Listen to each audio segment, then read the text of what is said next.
All right, all right, all right. What's up, ladies and gentlemen? I am back once again. It's your man right here, the one and only, that beautiful Rhode Island Red Rooster, bringing you the knowledge of dropping science in this industry of what we call trucking.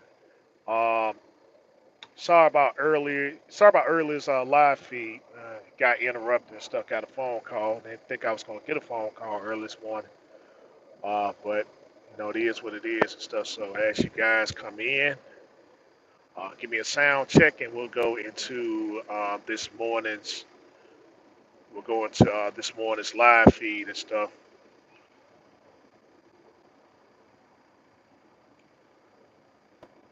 which is lease programs, advertising hard. Let's get some understanding. Uh, so again, sound check. Let me know everything's good.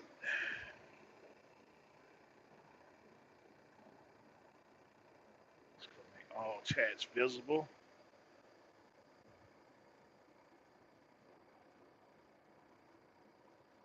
Okay, the audio's good. All right, thank you, Mr. Robinson, and good morning to you. Good morning to everybody that's up here. Um, before All right, Brandon, what's going on with you, man? I ain't heard from you in a while and stuff, which I say, no news can be good news as well. Before I get things started, let me say this: is that let me get a shout out to all. Let me give a shout out to all the fathers out here, all the dads out here and stuff, all the dads, all the stepdads out here. Um, you know, Thank you for making a way and stuff like that. You could be out here abandoning your children. You could be abandoning your children and stuff. You could be up here on social media talking about, I don't care about my kids and stuff like that. I don't care about my kids' mama, just showing great disrespect and stuff like that. You could just be out doing your own thing and stuff and then just leaving your children to whatever. But you didn't. You decided to stay. To the stepfathers and stuff that's out there and stuff, shout out to you guys and stuff, man, for that honorable commitment, of being with the woman, even though you know the child's not yours, even though you know the difficulties it's going to be facing facing that relationship, you still gonna make it. You gonna still make it do what it do and stuff. The children, they look up to you, they salute you, they love you. And again, thank you to the real men that's out here that's providing the way for these children out here and stuff. Again, Rhode Island Red Roots to salute you, all the real men of the world and stuff. And so I say, the men talking about the fathers, the fathers of the world and stuff. And so, to those who don't have children, I just decide to caution, just be careful who you decide to, just be careful who you decide and stuff, man, you choose as a mate, who you decide to lay up with, because, there's nothing in this world that's more precious than a child. You see, there's nothing more precious than a child and stuff, man. A curse to any of those who bring harm upon the young ones and stuff. That's in, of course, that's in scripture. But, yeah. So, I'm gonna dedicate this to the real men out here, the real fathers is trying to provide a way and stuff like that. So the science is free of charge. And this is why it's so important what I do, because I know that you're trying to make money for your family to give them the very best life. If it's for your children, for your wife, girlfriend, boyfriend, whoever, you're simply trying to provide the very best that you can with the skill that you have. And so we're here now to break down this science. So again, again, shout out to the men that's out here. All right. So I've been going on my Facebook and I'm pretty sure, if you guys got Facebook and Instagram, you probably been seeing a lot of these trucking companies and stuff, just been advertising real hard lately and stuff, particularly these lease programs. And so, uh, you know, the advertisements can be very misleading, 'cause they are, in a sense, telling the truth. They can be telling the truth and stuff, but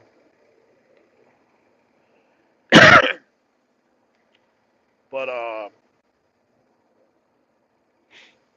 you got to know what it is. You got to know what it is and stuff, man, in order for it to make sense. Because if you're looking at a recruiting ad and they're telling you that they're averaging $9,000 weekly, then it's like, yeah, well, shoot, if I get in the lease program, then yeah, I'm sure to make it because I'm grossing 9,000 weekly. You know, I'm grossing 9,000 weekly, which could be, that could be true. They could be advertising 9,000 weekly, but um, what departments and stuff are they in, and so mainly most of the stuff that I'm seeing, mainly most of the stuff that I'm seeing are dry van and refrigerator and stuff. Hey, appreciate that, Sword Valor. What you got up there? Let's see, as a man. Yeah, so salute to you, Sword Valor. So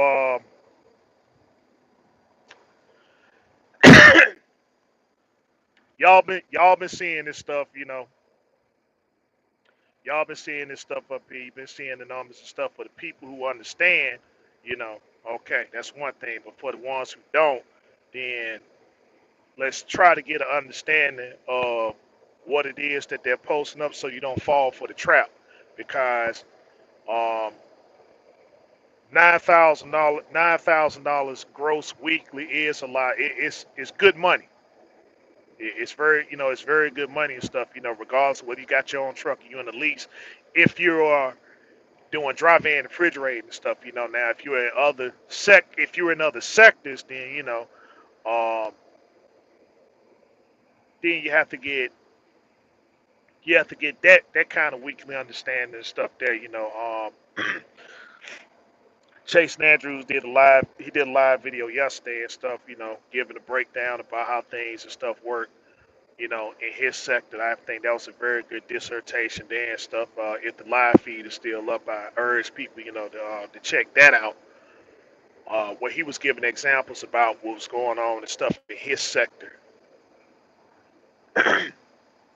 But uh, let me give you an example of some of the hard advertising and stuff that they're doing over here. All right, so oh man, crap. Hold on. Okay, so you see this company right here and stuff. It said, lease purchase that works. I found the program straightforward and fair as Corey say, starting from only $399 per week truck, free insurance, and factory.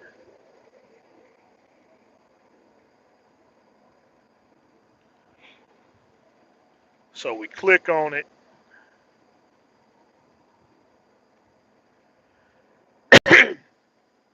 All right, so you click on it and stuff, and then you see, first thing come up at Kenworth W900. Become a lease driver has never been simple. So when you look at this, the first thing you thinking is, okay, uh, W9s and stuff are W9s and stuff like that are okay. You instantly think, success and stuff. This Kenworth W900 or Peterbilt 379, and so you know this is how they drive in here. Become a lease driver has never become simpler. Increase revenue while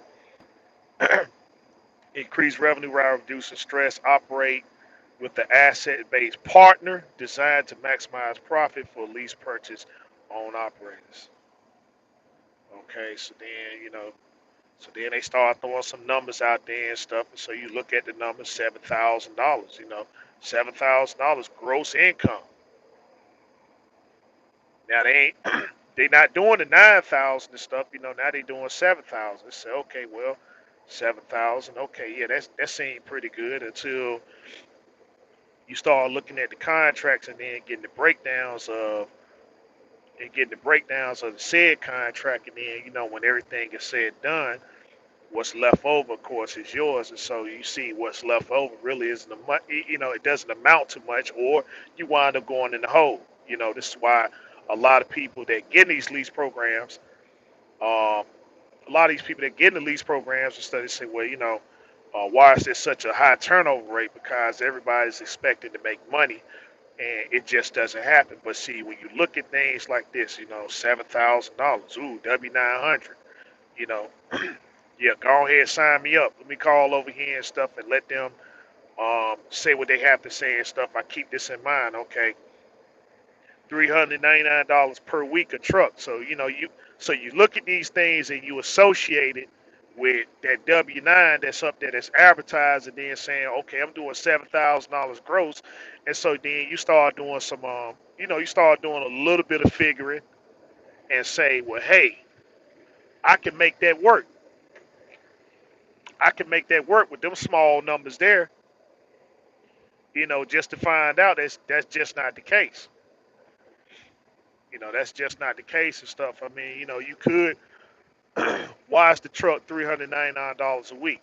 Because no other lease program that's out here, you can get a truck for $399. The average truck now in any lease program and stuff is about $800, about $900 a week.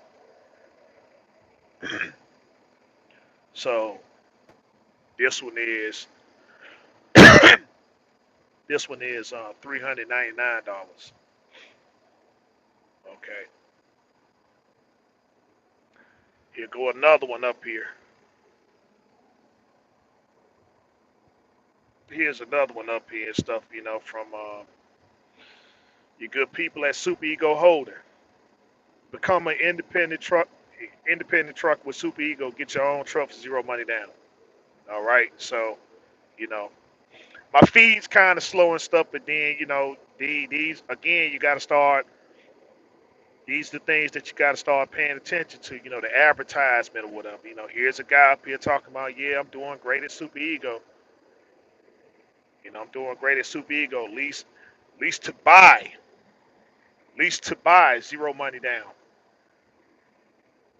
Okay. So then, now they got this woman up here and stuff, that's dressed rather provocatively, but I mean, okay, we get it. Shout out to the sister and stuff like that. But you see somebody like this and stuff, and she up here advertising with Super Ego and stuff like that. She got to be doing all right, right? She dressed pretty nice. She looks fly. Hair did up and stuff like that. All right, Ghost Town Bullet, what's going on?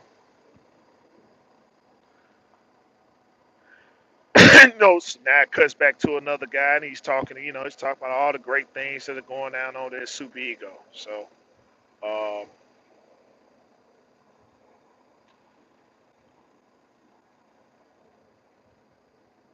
yeah, I got the volume and stuff down, so I'm just saying. I mean, you already know what the story is.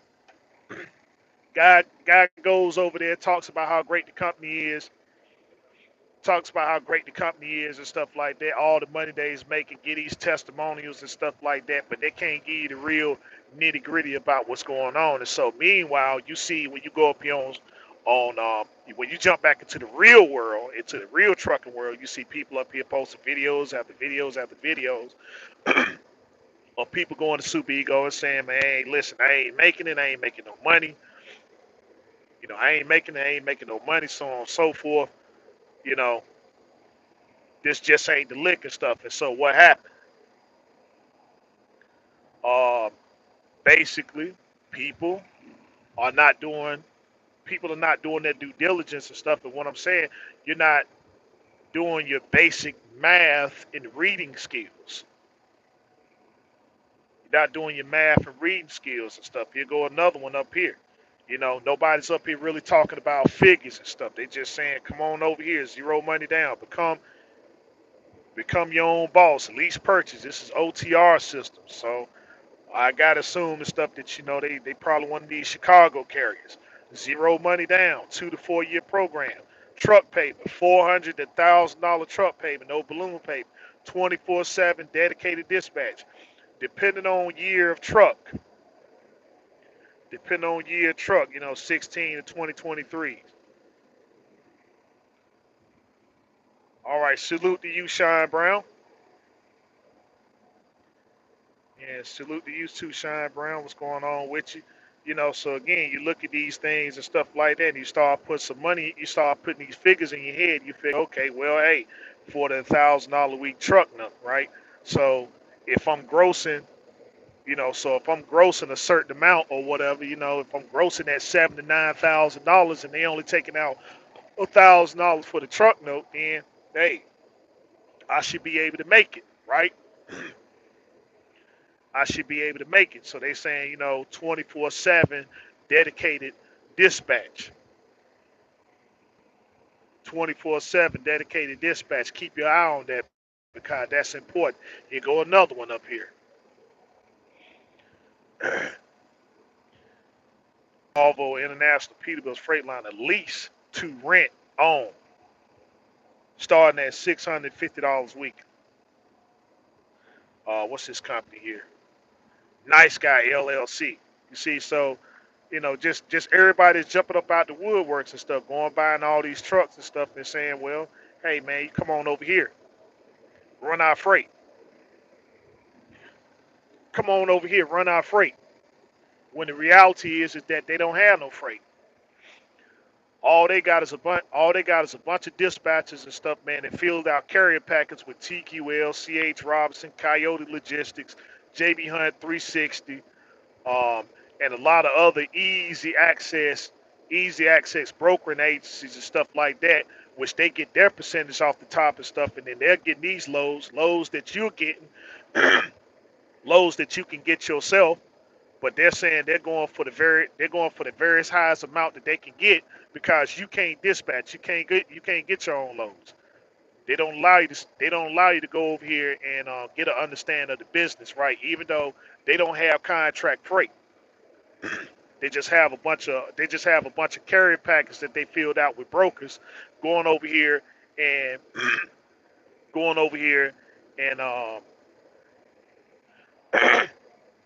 booking loads and stuff like that, and then they're getting them for you. And remember, these same companies are telling you and stuff, or the same people that was up here were saying, well, listen, they don't show us rate confirmation sheets. They don't show us rate confirmation sheets and stuff. They tell you, hey, listen, we'll find the loads and stuff like that. Don't turn any loads down. Don't turn down any loads. you know. But you do have the ability to turn the load down and stuff, but don't turn no loads down. You know. So now you're becoming here, there, and everywhere. Okay, well, in order for me to make money, I got to pick loads up from the East Coast and go to the West Coast. So you never really develop a lane. You never really develop a lane and stuff. It's whatever that they find and stuff. If they get it, you go, they get their percentage out of it, and that's it. A lot of things that they don't consider. Your deadhead miles, for instance. If the load pays $3, $4 a mile and they book it for that, that's cool. But hey, if you 400, 500 miles away, if you 400, 500 miles away and stuff, then well, what did they hit you up with? Well, that's the best I can find. It's either take it or leave it. You don't want to be sitting and not making any money.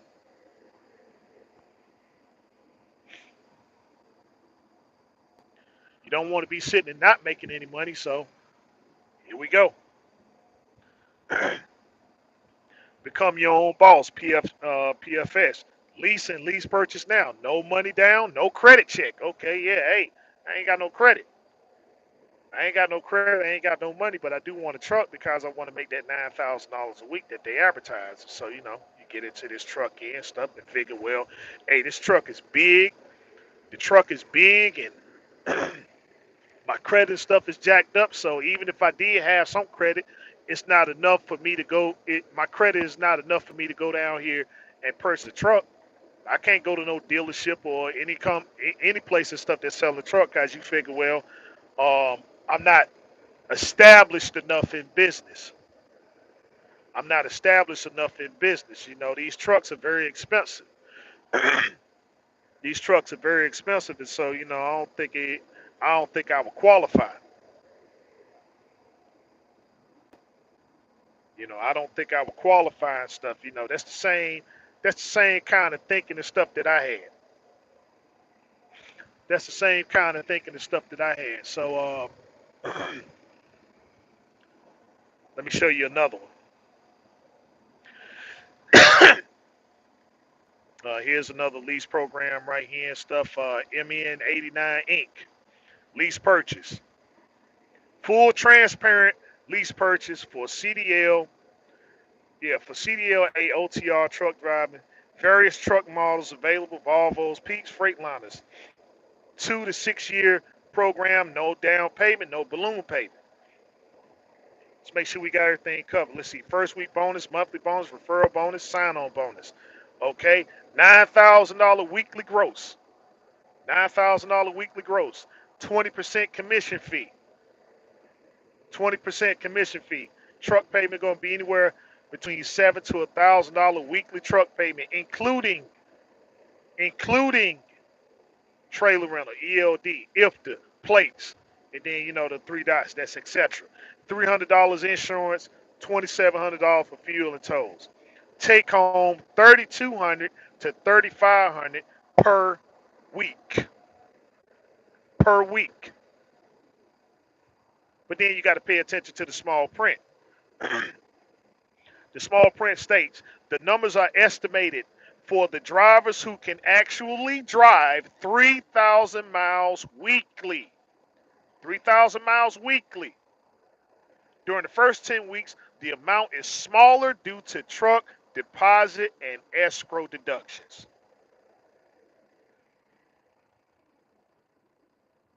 Did you catch that? So we're reading this right here and stuff. $9,000 weekly, 20% commission, 700 to $1,000, $300 insurance, 2,700 in fuels and tolls. Okay, so uh, let's do a little bit of math, right? Let's do a little bit of math and stuff. Let's pull out our calculators, and stuff, and begin to do some math.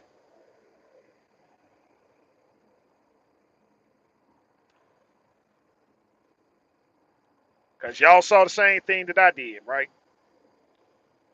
Y'all saw the same thing that I did. Hold up, let's see. Let me get this. Come on, where my calculator stuff at? Give me 1 second. Let me pull it up. um. Okay, here we go. All right, so we got the calculator pulled up and stuff like that. What's the first thing they said? $9,000, right? $9,000. Okay, so $9,000. What was the second thing that they said? 20% commission. So they get the first. So they get 20% out of that 9,000. That's 20% out of that 9,000 stuff. Let's see. Hold up. Um, so we're gonna multiply that by 0.20.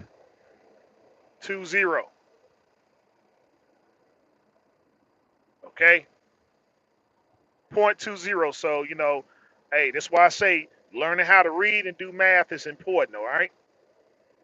Not trying saying to put anybody down or whatever, but this side's done. Okay, so all right. So out of that $9,000, they already got 18. They already got 1,800 for their 20% commission. So they already got eight. They already got the 1,800 for 20% commission. So what was the other thing that they were talking about? $700 to $1,000 for truck payment, including trailer payment and stuff, etc. So let's add on. So we're gonna subtract another $1,000. Okay, wait a minute. Hold, I'm doing that wrong. All right, so we already know that we're looking at 18 in expenses already, right? From that 20%. So $1,000 will make it 2,800. $1,000 will make it 2,800. Okay. So then, what was the other thing? What was the other thing they was taking deductions out on? The insurance, which is another $300.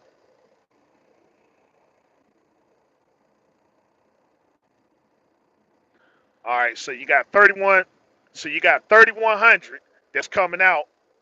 You got 3,100 that's coming out at 9,000, right? So what is it that we got taken care of already? Well, we got the 20% taken care of. We got the truck payment taken care of. We got the insurance taken care of, right?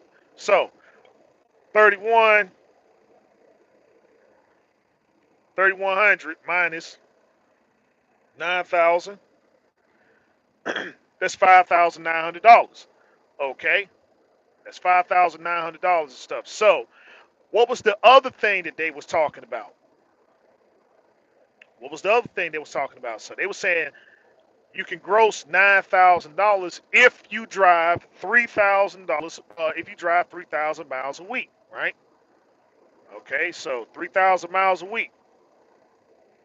So you got one of these brand new trucks in and stuff like that. So we'll hit. So we'll believe you. When you say that you're doing 8 miles to the gallon, you know, let's be fair. Oh well, I'll tell you what. Let's do 7.5, right? Let's do 7.5. So we're gonna take 3,000. We're gonna take 3,000 miles, right? 3,000 miles, and we're gonna divide this by 7.5. That's what your truck is doing. That's how many miles per gallon and stuff that your truck is doing. 7.5 stuff. So it comes up with this number right here, 400. Okay, what is 400? 400 represents how many gallons of fuel that you're going to burn a week if your truck is doing, if you're running your truck at 3,000 miles a week and you're doing 7.5 miles to the gallon. So you're going to need 400 gallons of fuel, right? So you're going to need 400 gallons of fuel. So 400 gallons of fuel. What's the average price right now we're paying for fuel, right? About what, I want to say around four, I say around 430. Let's do 430, right? Okay, so you're doing 400 gallons of fuel times 4.30. That's what you're paying and stuff for fuel. So that's 17. So that's 1720. That's 1720 and stuff. All right. So now we can take that 1720 and subtract that from the 5900. We can subtract that from the 5900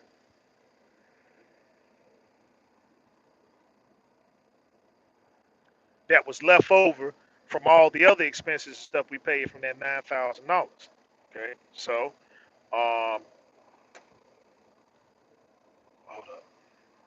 I'm trying to do this through the phone and stuff. Y'all gotta excuse me, but okay, so that's 5,900. All right. So what we had, 1720. Okay, so now we don't took the fuel. Now we don't took out the fuel and stuff, and so they like, well, daggone. They were saying that I was gonna make. They said I was gonna make anywhere between what 3,200. I was gonna make 3,200 to 3,200, 3,500 a week. And now we done took out all the expenses and the fuel too and stuff, and so we're left with 40. We're left with $4,180. That's in the lease program, right? If you're grossing $9,000 a week. So if you're in the, if you're in the lease program and stuff for about what 2 to 6 years, and so you're doing this, and stuff. That's net right there. That's net because we don't took out all the deductions. So we take this and multiply that by 52.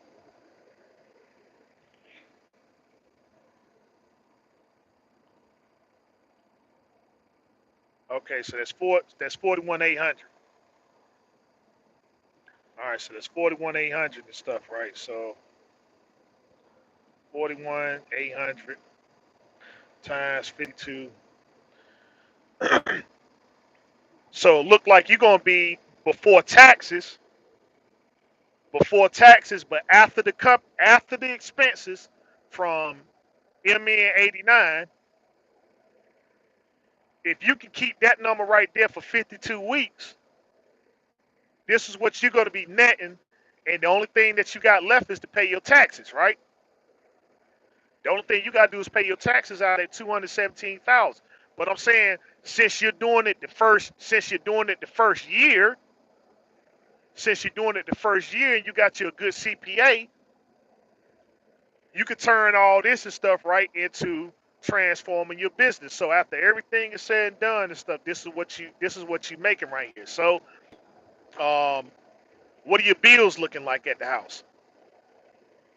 So what are your bills and stuff are looking like at the house and stuff? It doesn't matter. If you're trying to establish yourself in business, if you're trying to establish yourself in business and stuff like that, if you balls to the wall for the first year,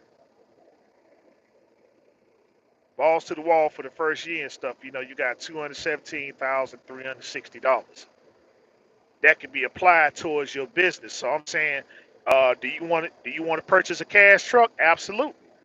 I can go either way with it. I can get me a cash truck. I can go brand new because this is what I'm doing right here. If I dedicate myself to 52 weeks. So in theory,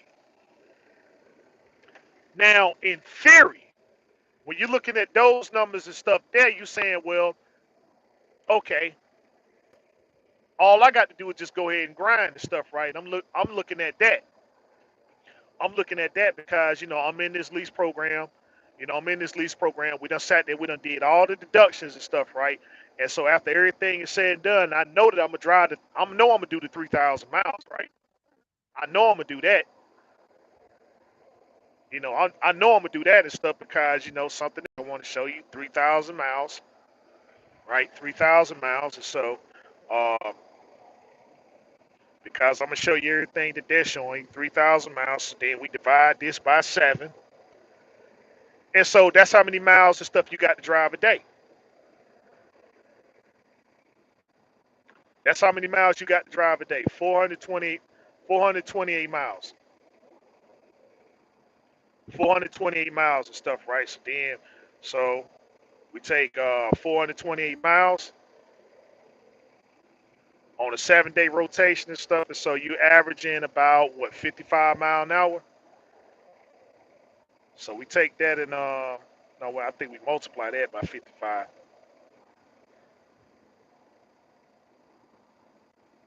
Nope, I'm wrong.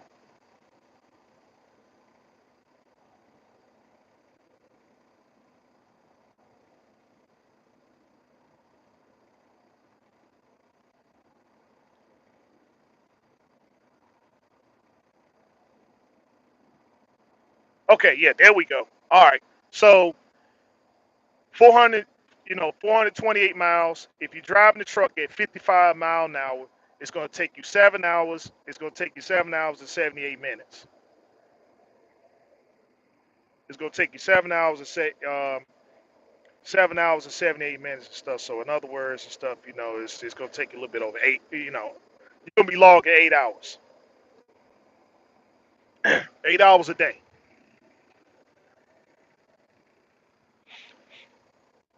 So that's 8 hours. So that's 8 hours a day and stuff, right? So let's see. So wait a minute, hold on. Make sure. Let me show you something else too. So we're taking this right here. So we're taking 8 hours a day.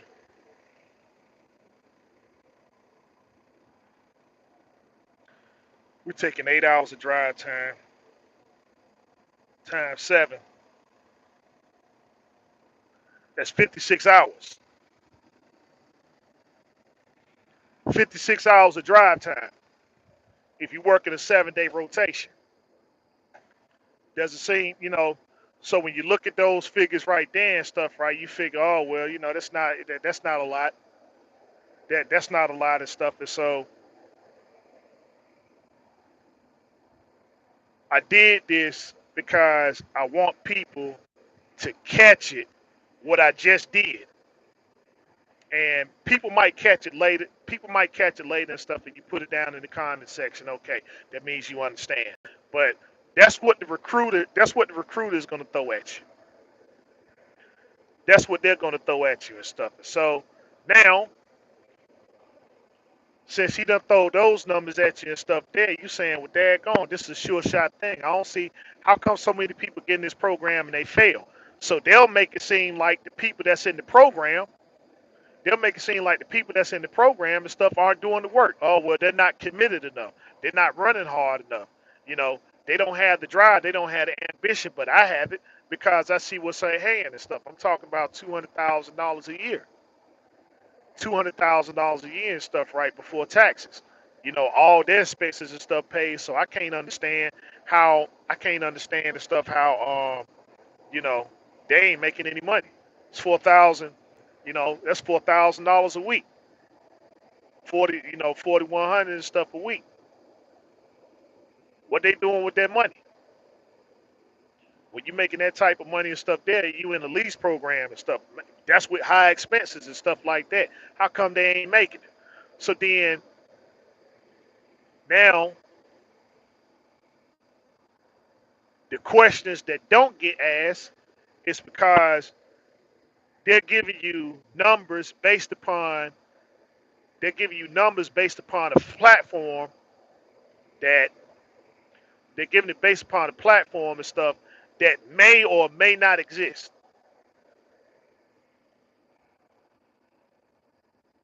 The platform that may or may not exist and stuff. And so the $9,000 thing, that's the first thing we got to call the question.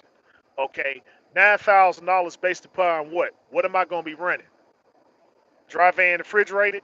That's that's mostly what correlates and stuff with people, with lease programs and stuff. They don't do it anywhere else. Maybe expedite, but for the most part, most lease programs are going to be centered around dry van refrigerated.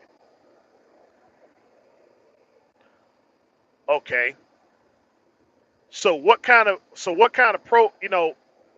contracts do you have that's gonna show me making $9,000 gross? That's gonna show me making $9,000 gross and stuff. And so, um, another thing and stuff that we got to put out here. If it's $9,000 gross, right? And and so they saying that you can make it doing 3,000 miles. So that means that you running your truck at $3. You running your truck at $3 a mile in a lease program. You running your truck at three. You running your truck at $3 a mile in the lease program. 9,000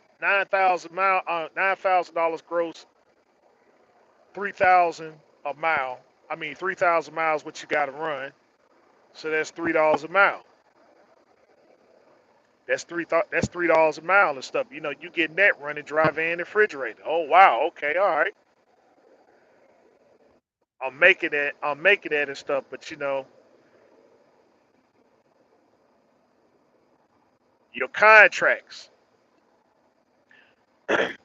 Do you have contract freight, or are you just pulling off the load board and stuff? See, these the things you don't really get into and stuff until you actually get in there and you get in the driver's seat and stuff. Then you find out, oh wow, okay, um, yeah, you could make $9,000.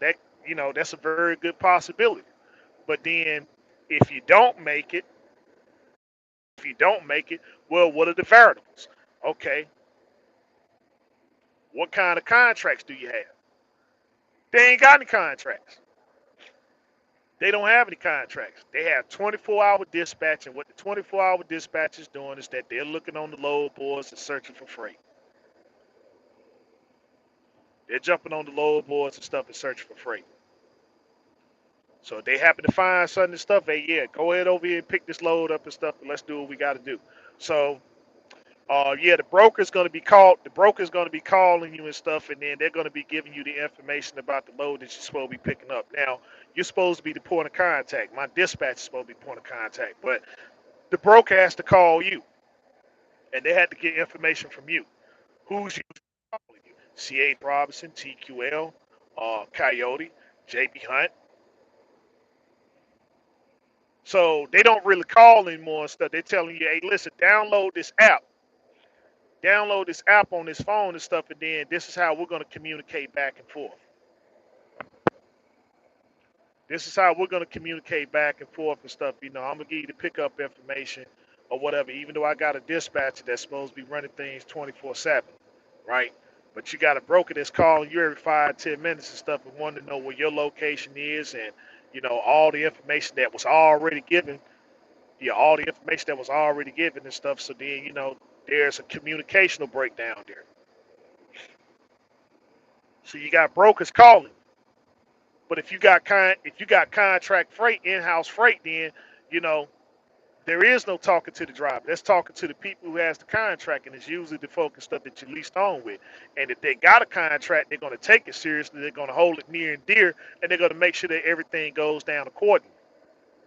So yeah, pickup and deliveries and stuff are important. That they know that the loads and stuff are their loads. It's guaranteed because they got the load tenders because they signed that contract saying that they're going to move X amount of loads and stuff a day for this particular customer.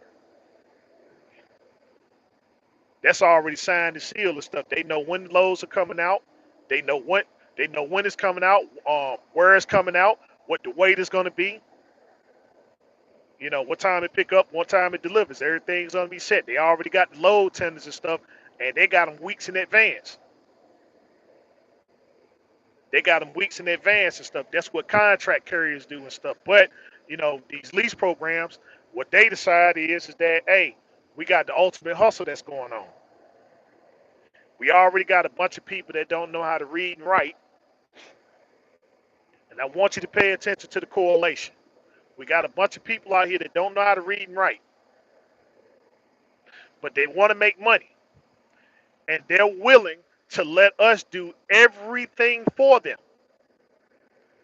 We're going to supply the truck, we're going to supply the trailer, the fuel cards, um, we're going to supply the loads, the permitting, the licensing, all the things and stuff there. Yeah, we're going to supply all these things and stuff. You come over here and you drive this truck, but you're responsible.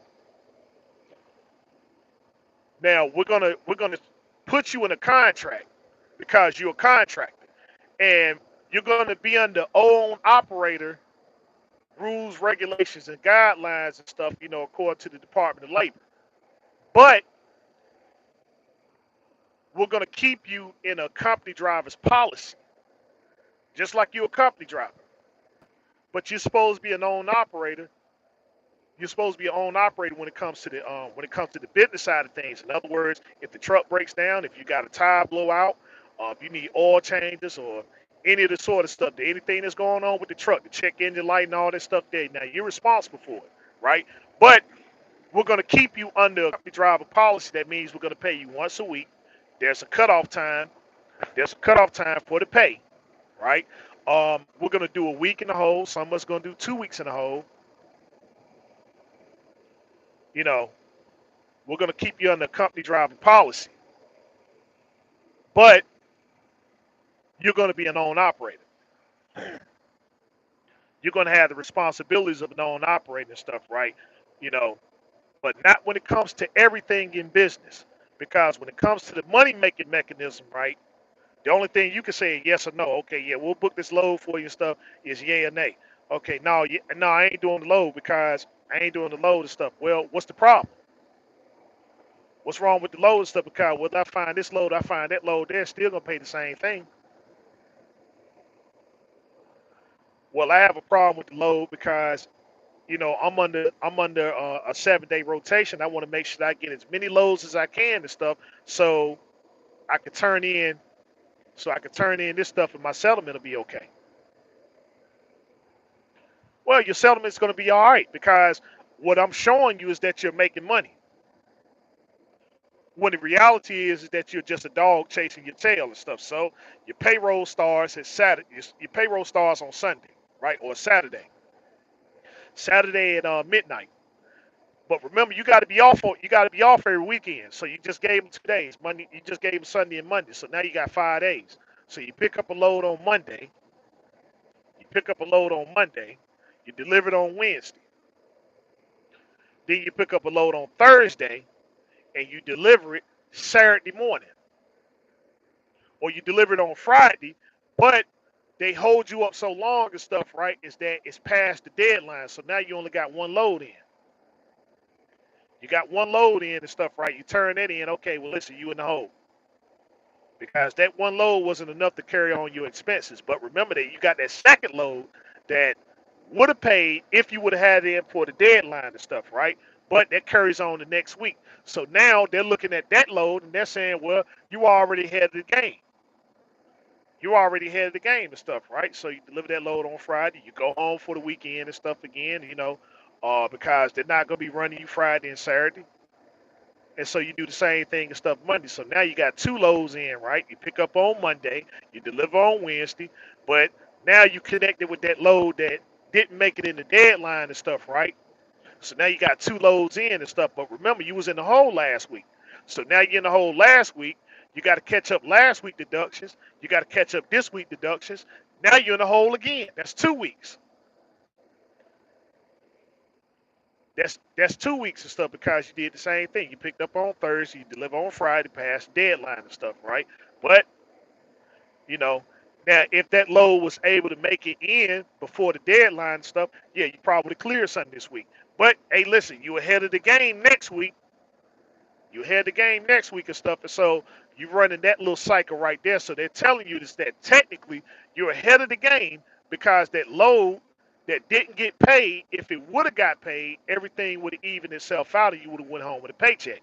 But because it's past the deadline, it's now on next week's settlement. But everything has to carry over now because you're in the hole with the company. And so now you do another load, even though it's combined together, and they're gonna tell you, well, hey man, look, there's your $9,000 right there. Because of that load, because of that load that missed the deadline, you got that load. Then that one that picked up on Monday that delivered on Wednesday, you got that load. Then that one that picked up on Thursday and delivered past the deadline. They're all combining those together and stuff, right? But when it comes to payroll, it didn't make it in time. So the only thing we can pay you is for the loads that's already delivered. For the loads that's already delivered. And they ain't gonna make no exception even though it's past the deadline. Well, hey, listen, we'll try better next week. But technically, you're making money. Technically, you're making money.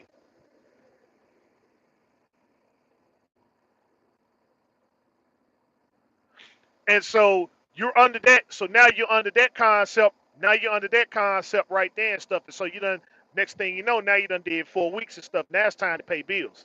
28 days and stuff. Everything is due. Rent due, light due, lights and water, phone, cable. You got to have food and stuff for the house. But I'm saying that you've been chasing your tail. They've been telling you that you've been making money, right? That you've been making money and stuff, but based upon how the payroll structure is set up, you didn't get no settlement. You didn't get no settlement and stuff, but you're in the hole with them and stuff. But the thing that they're saying is that, hey, we're making money off the load. We're making money off the load and stuff because once you turn the load in, once you heat it up, my phone heated up and stuff, man. So I had to, so it cut my feed and stuff like that. I apologize about that, but basically you just a dog chasing his tail. Let me go down into these comments and stuff and start. Let's see what you got. Jay all day. What do you think about VL making all the company drivers leases and switch over to?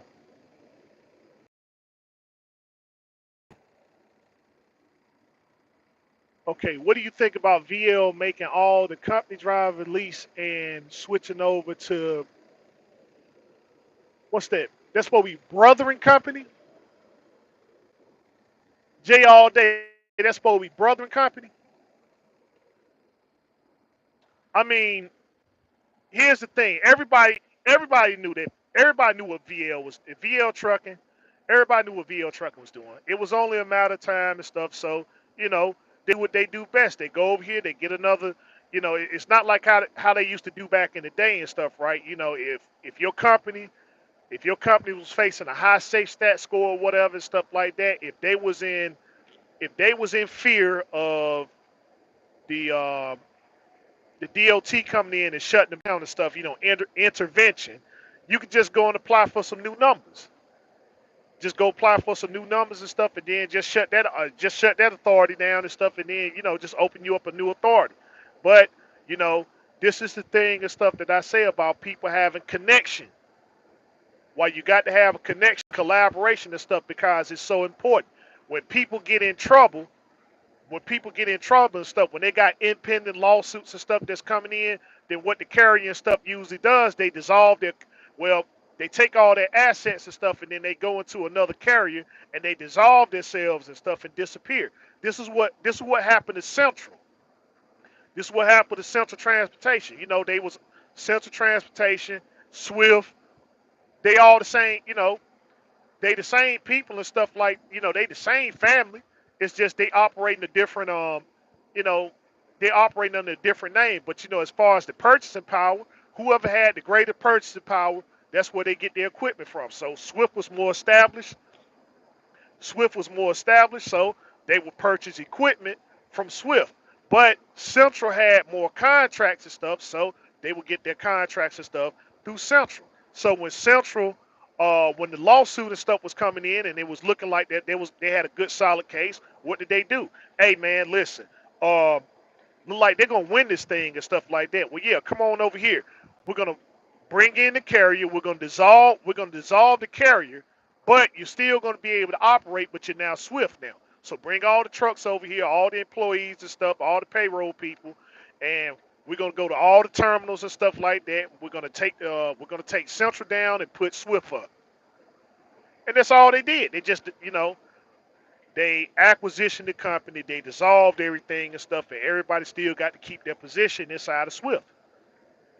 But that was so that they could beat the lawsuit. So VL just did the same thing. A bunch of people that's over there and stuff, and then you got some folk that actually know how to read and write.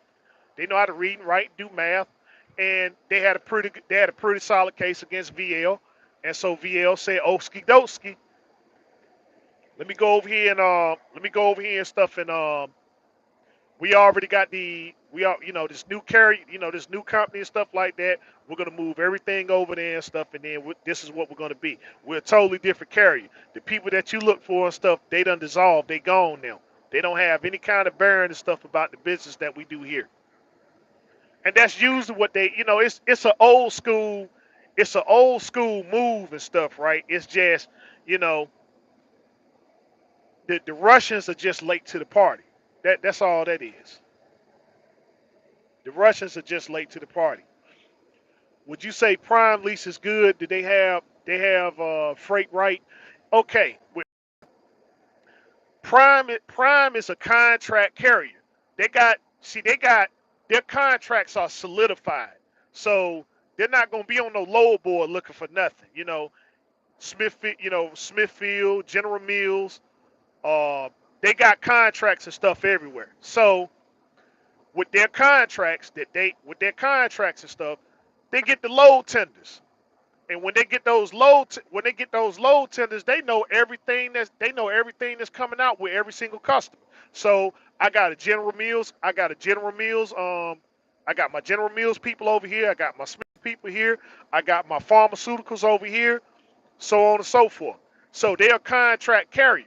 So they're so established, they'll say, well, okay, we can do it one of two ways. We can either say we'll put you on percentage or we'll put you on miles, right? We'll put you on miles for the company drivers and percentage for the lease people. So the ones they go off of, hey, we got so much contract freight that you're gonna always be moving, right?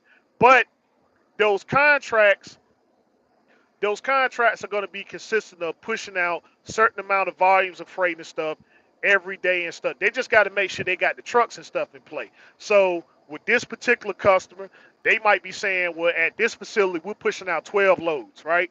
So that means I got to have 12 trucks. So if I got 12 I got to make sure I got 12 trucks over here in the area every day that's ready to ride. So when everything is said and done, they might only push out 10 loads. They might push out 10 loads. So what happens to so they got the 12 trucks that's over there and stuff, only 10 of the trucks are gonna move. So that means the other two trucks and stuff are gonna sit. But since you're in a lease, since you're in a lease and you're gonna talk your way out of money, you don't understand things and stuff. See, they already get paid. They already got paid because the contract said that, well, we're gonna get, you're gonna be pushing out 12 trucks. You didn't get but 10 loads pushed out. You still got to pay us for the other two, right? But because you don't understand that part of the business and stuff like that, that's money that's supposed to belong to you and say, well, look, I'm supposed to get a cut of that. I'm supposed to get a cut of that too, because regardless of whether the truck moved or it didn't, you got paid. You sent me over here. I had to wait for the load, which means that I should get paid. What should I get paid? I should get paid based upon what you was gonna move the load for. Whether the load came out or not, you should still get that money because I was over there waiting for the load. You got the contract and stuff is already solidified. They already done paid you, you know. But that's just free. That's just free money. That's free money and stuff for them. So same situation. Let's just say they get over there and stuff, and they wind up pushing out 14 loads. Well, every driver and stuff is going to move, and then they're going to send two more extra trucks over there. But in the contract, it states that you're going to move 12 loads. So what about the other two that come out? The other two that come out, they're under a different type of contract now, which means that those loads and stuff pay more than the one that's in the original contract. So I tell people, look at Prime like a cell phone provider, and like what the cell phone provider used to do and stuff, just like now we just got unlimited minutes and unlimited this, unlimited that. Back when we used to get cell phone, you had to get minutes based upon how you use the phone. You have 400, 600, 800, 1,000 minute plan.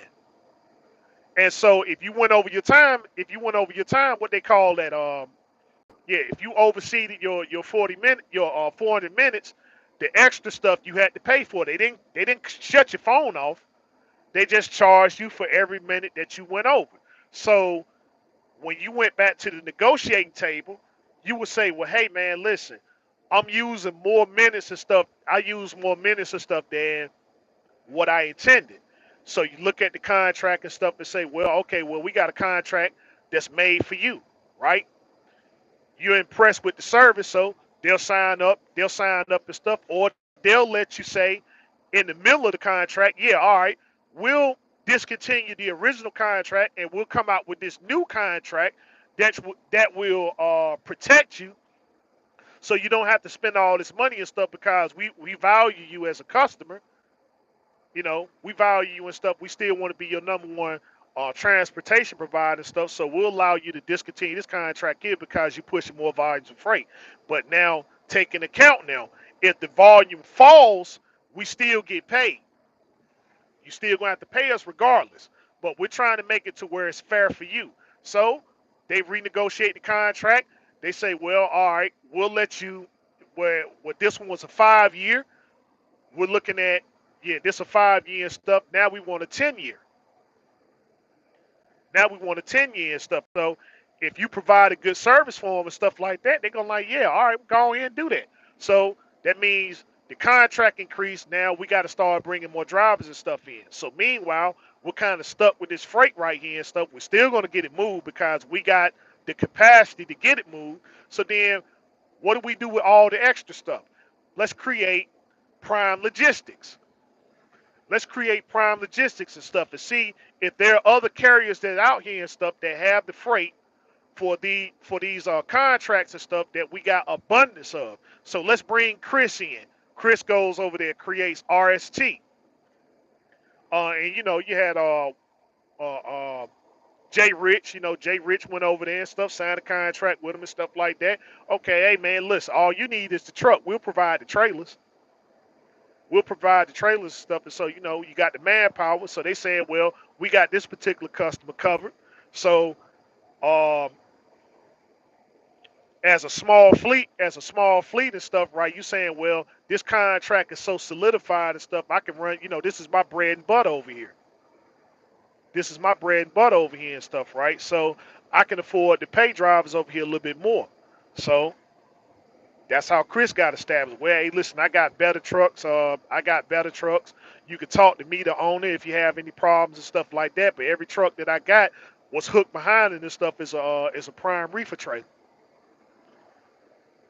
So we haul under Prime Logistics. But I'm saying is that I done solidified myself to a point to where I can get me a contract. I can get me a contract and stuff, and now I'm established. So I got contract freight too, but everything comes from Prime. So a lot of these small fleet operations and stuff. That's what they do.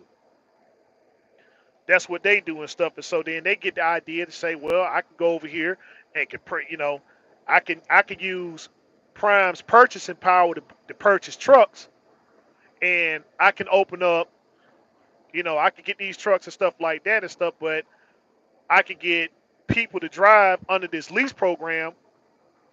I get people to drive on this lease program and stuff. So this when they go advertising, hey, $9,000 a week, $9,000 a week and stuff. And so, you know, you got some folk and stuff like that, and then you got some people that set themselves up to say that, well, hey, listen, we pull off the board, but the board is so lucrative. The board is so lucrative and stuff. I got better connections with, even though I'm doing, spot market freight. But the people that I talk to are in abundance so much to where I'm still going to make money regardless. I'm still going to make money regardless, and I have zero responsibility. I don't have to worry about, I don't have to worry about the truck so much. The truck is going to pay for itself because I got drivers and stuff in them. They're going to pay for them. Because you're sitting there, you're paying $1,000 a week and stuff where he probably got the truck at fair market value because he's using his purchasing power, or if he went in as a small fleet, he using the mega carriers purchasing power and stuff to buy their truck and stuff at fair market value. So we got to get familiarized and stuff with the ins and outs and stuff of business, because that's what they used to do back in the South and stuff. Sharecropping. When you was a sharecropper, you went out there and you worked the farm and stuff. He gave you the supplies, and he provided the machineries and all that other stuff there. And you go and you work those fields and stuff like that, and then you harvest. But then when it's time to go to market, and stuff like that, he can fetch a real good price and stuff, but then he overcharges you for all the other stuff, for the land and all this other stuff there. And then, well, hey, look, I'm gonna give you just enough to operate and stuff like that, but you're not gonna be profitable. But you making money hand over fist. You making money hand over fist and stuff, and so you know it's that type of underhanded business and stuff. And I'm saying, like, people kind of wonder when they say, well, daggone, man, this economy is and stuff, man. It looks like it's about to go down.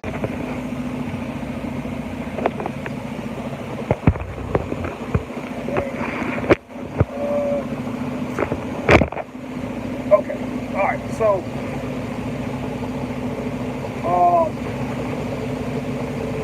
that's all. That's all it is, stuff, man. Just that sharecropping type thing and stuff. And I'm saying that if you was an individual, right? This how messed up the program is. If you tried that, they will put you in jail. If you was an individual that tried any of these practices out here and stuff that they're doing, they will throw you under the jail. So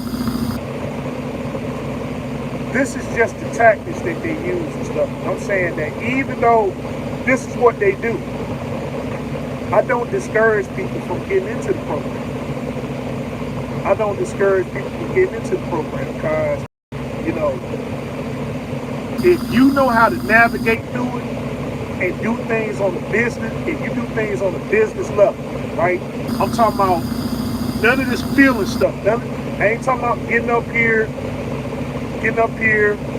jumping on the social media and stuff and talking about how horrible the company is treating you and they don't have this and they don't have that. I'm talking about sit back, doing this thing from a business perspective, and then sit down and have to talk with some real people. And I ain't talking about with the dispatcher. No, you don't need to talk to them.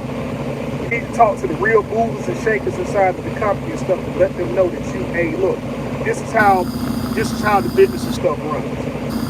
Okay? Regardless of what kind of contract and stuff you got set up, this is how things gonna be, because this is how the stuff runs between you and I.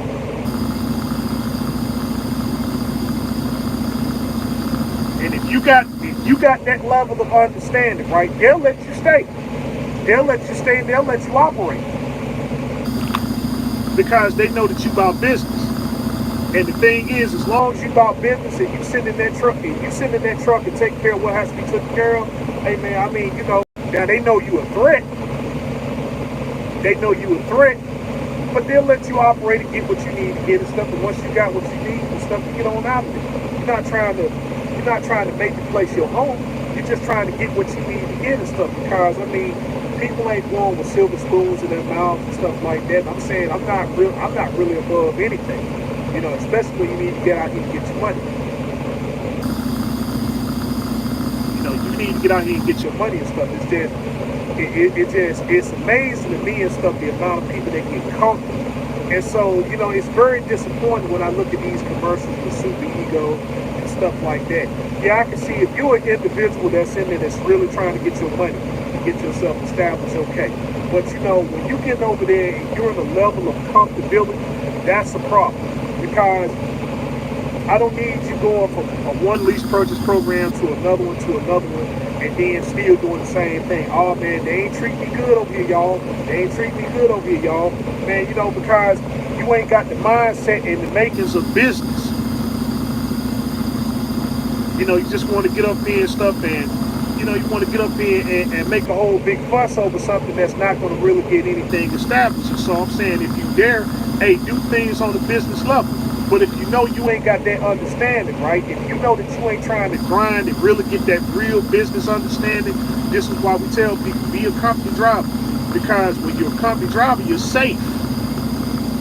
Okay, you're safe. You don't have to worry about the ins and outs of business. Run, get your run and get your money. You know, run and get your money and stuff and get it that way. Because, you know, it's amazing to me and stuff in this industry. There's two things and stuff that a truck driver shouldn't be. Number one, you shouldn't have bad credit if you're a truck driver. If you're a truck driver and you're established, you shouldn't have bad credit. And number two, you shouldn't have any kind of real financial problems. You shouldn't have any kind of real big financial problems and stuff. I mean, you know, if you're a truck driver, you should have at least $10,000 minimum in your bank account. You should have at least 10 grand minimum in your bank account. You ain't got that. What the heck you doing at the house? Why you need all this time off? Why you need all this time off and stuff, man? I mean, you know, you at the house doing what? Not making any money, not being productive. So the things that you're trying to get yourself established, it's never gonna come into fruition. You're just gonna continue on holding yourself back, and now you got 1 year, 2 years in, 5 years in, 10 years in, and you never got anything really done. And so now, you know, it's time for you to have to get out of this industry now. You're gonna have to get out of it now and stuff because you don't wasted so much time, or you know, if you do get it, if you do get it and stuff, right, you catch on to it. Like me, now you got to get it in a hurry. You know, you ain't got time to shut down and stuff. Like, yeah, I figured out this thing, but I figured it out late in the game. You know, I figured it out late in the game. I had to wait, you know, I had 15 years. You know, I had 15 years in trucking before I figured this stuff out. Some people can figure it out, man. Some people can figure it out within their first year. And can go ahead and implement a plan and stuff. Some people take a little bit longer than others and stuff. But I mean, heck, it took me 15 years. I done been in the industry 21 years. So really, I only made money. You know, on the business side of things, I only really made money for 6 years. You know, the whole reason why I got this truck right here is this is when I figured everything out. When I got my blue truck paid off, that's when I figured everything out and stuff, man. I figured out, okay, this is what you're supposed to do with your money. This is how you put it up. This is how you stack it up. This is, you know, finding a good CPA. You know, finding a good CPA and stuff like that. You know, that was the last pieces of the puzzle. I already knew how to operate the truck and, you know, run places or whatever. Oh wow, you know what?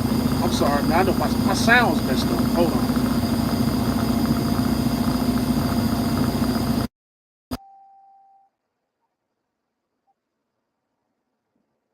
Okay, hey, I'm sorry about the sound, y'all. I'm sorry about the sound and stuff, man. I forgot my headset wasn't linked up. But yeah, I really didn't figure this thing out and stuff, man, until 15 years in. You know, and so it just been lease program. It just been lease program and stuff. lease purchase program and stuff like that. But then, when I learned how to take advantage of the lease program and stuff, I'm like, that's why it's so hard for me to get in it. You know, when they were sitting over here, when they were selling, when they were leasing trailers, they were leasing trailers for $200 a week and stuff. Man, saying you can own the trailer in 6 months. Yeah, those were the lease programs I got into. They were leasing them. They were leasing them trailers and stuff for $175 a week. $175 a week and stuff. You can own the trailer. You can own the trailer in 6 months, 9 months. Yeah, I got into those programs and stuff there. Yeah, let me go and get that trailer. Let me go and get that trailer. $175, but I'm responsible and stuff like that. Yeah, but let me go ahead and set up. Let me set up an escrow. Let me set up an escrow and stuff, and borrow against myself. People tell, oh man, no, don't set up no escrow because you can't do this, that, or whatever. No, man, set it up. Set it up, and then you become your own bank. So if you borrow against yourself, you pay yourself back. You ain't got no interest. You ain't got no interest stuff. You'll go get a credit card, and a credit card will give you a limit of the credit card people will give you a limit of what 5,000, $10,000, $15,000. That's what you supposed to be doing. You supposed to be taking that 15 and saying, okay, this is strictly for business purposes right here. So if I need the money and stuff like that, I'll swipe it and then I'll pay myself back, and I ain't got no interest. And pay yourself back in a hurry. Be like the whole credit people and stuff. Okay, I need my money back in 30 days. If you need, you set yourself up to that point there. I'm just saying, it's good to have those. It's good to have those lines of credit. But if you know you need that, then you need to be setting it up for yourself. If some bank is going to give you $20,000, $30,000 a line of credit, then that's what you need to be doing. You need to be putting your stacks and stuff away and say, there it is right there. Okay, I don't need this card no more. I don't need this card no more and stuff. How do you do that? Well, you know that you in trucking. It's time for you to get out here and grind because you ain't going to get it sitting at the house. Whatever line of credit that you need and stuff, right? Then you go ahead and you make that stuff happen. And you make it happen in a hurt. You make it happen. You make it happen. It, it's all based on you really, and how serious you're talking about of being in control of your finances. So if they give you $20,000 line of credit, then hey, you willing to get into a lease program. You willing to get into a lease program. You don't mind paying them thousands of dollars a week and stuff. Then why not take that $1,000 and stuff and set it up for yourself? Take it, set it up, make it unborrowable and stuff, right? Or when you got enough in there, you can borrow the stuff, but make sure you put it back just as fast as you get it. $20,000. Hey man, challenge yourself. $1,000 a week until I got that 20 grand in there. You got that 20 stacks in there. Okay, all right, there's my line of credit right there. There's my line of credit right there and stuff. And so I'm saying is that you got that established, but that keeps you from being cash poor. Use the credit, use the credit to your advantage. If they're going to give you a term and condition, then use that. But I'm saying, like, what does the term consist of? 3 years. What's the interest? What's the interest and stuff? And so I'm saying, if the interest is this amount, and then they're going to give me 3 years, and they're going to break it down in increments of 12, right? Then if they break it down in increments of 12 and stuff, then you already know the premise was to go ahead and pay it off. But go ahead. I ain't saying pay it off early. Just use it to your advantage. You got the equipment to go out here and make the money. Make the money. But when you got the money to pay it off, don't pay it off. You already got the money, so you can use it either way. Well, I can pay the truck off and stuff a whole year early. Yeah, okay, well, I can pay the truck off a year early or 2 years early, or I could just pay them once a month with the money that's already made, right? Because I already made it. And then the money that's on the back end, you can borrow against that and stuff, to do the things that you want to do. Okay, well, I want to go on vacation. All right, cool. It's not going to really hurt you. It's not going to really hurt you because you got the back end payment and stuff, the money that you already got to pay for the equipment. Why pay them early? That's money for you and your business. Use it however you need to and stuff. It's just, okay, when the payment and stuff is due, go ahead inside that bank account, go ahead and make that payment and put that money on back. But people that, it's like, well, I'm in debt, but they think like, well, debt, yeah. If you use debt correctly, yeah, exactly. Leverage your debt.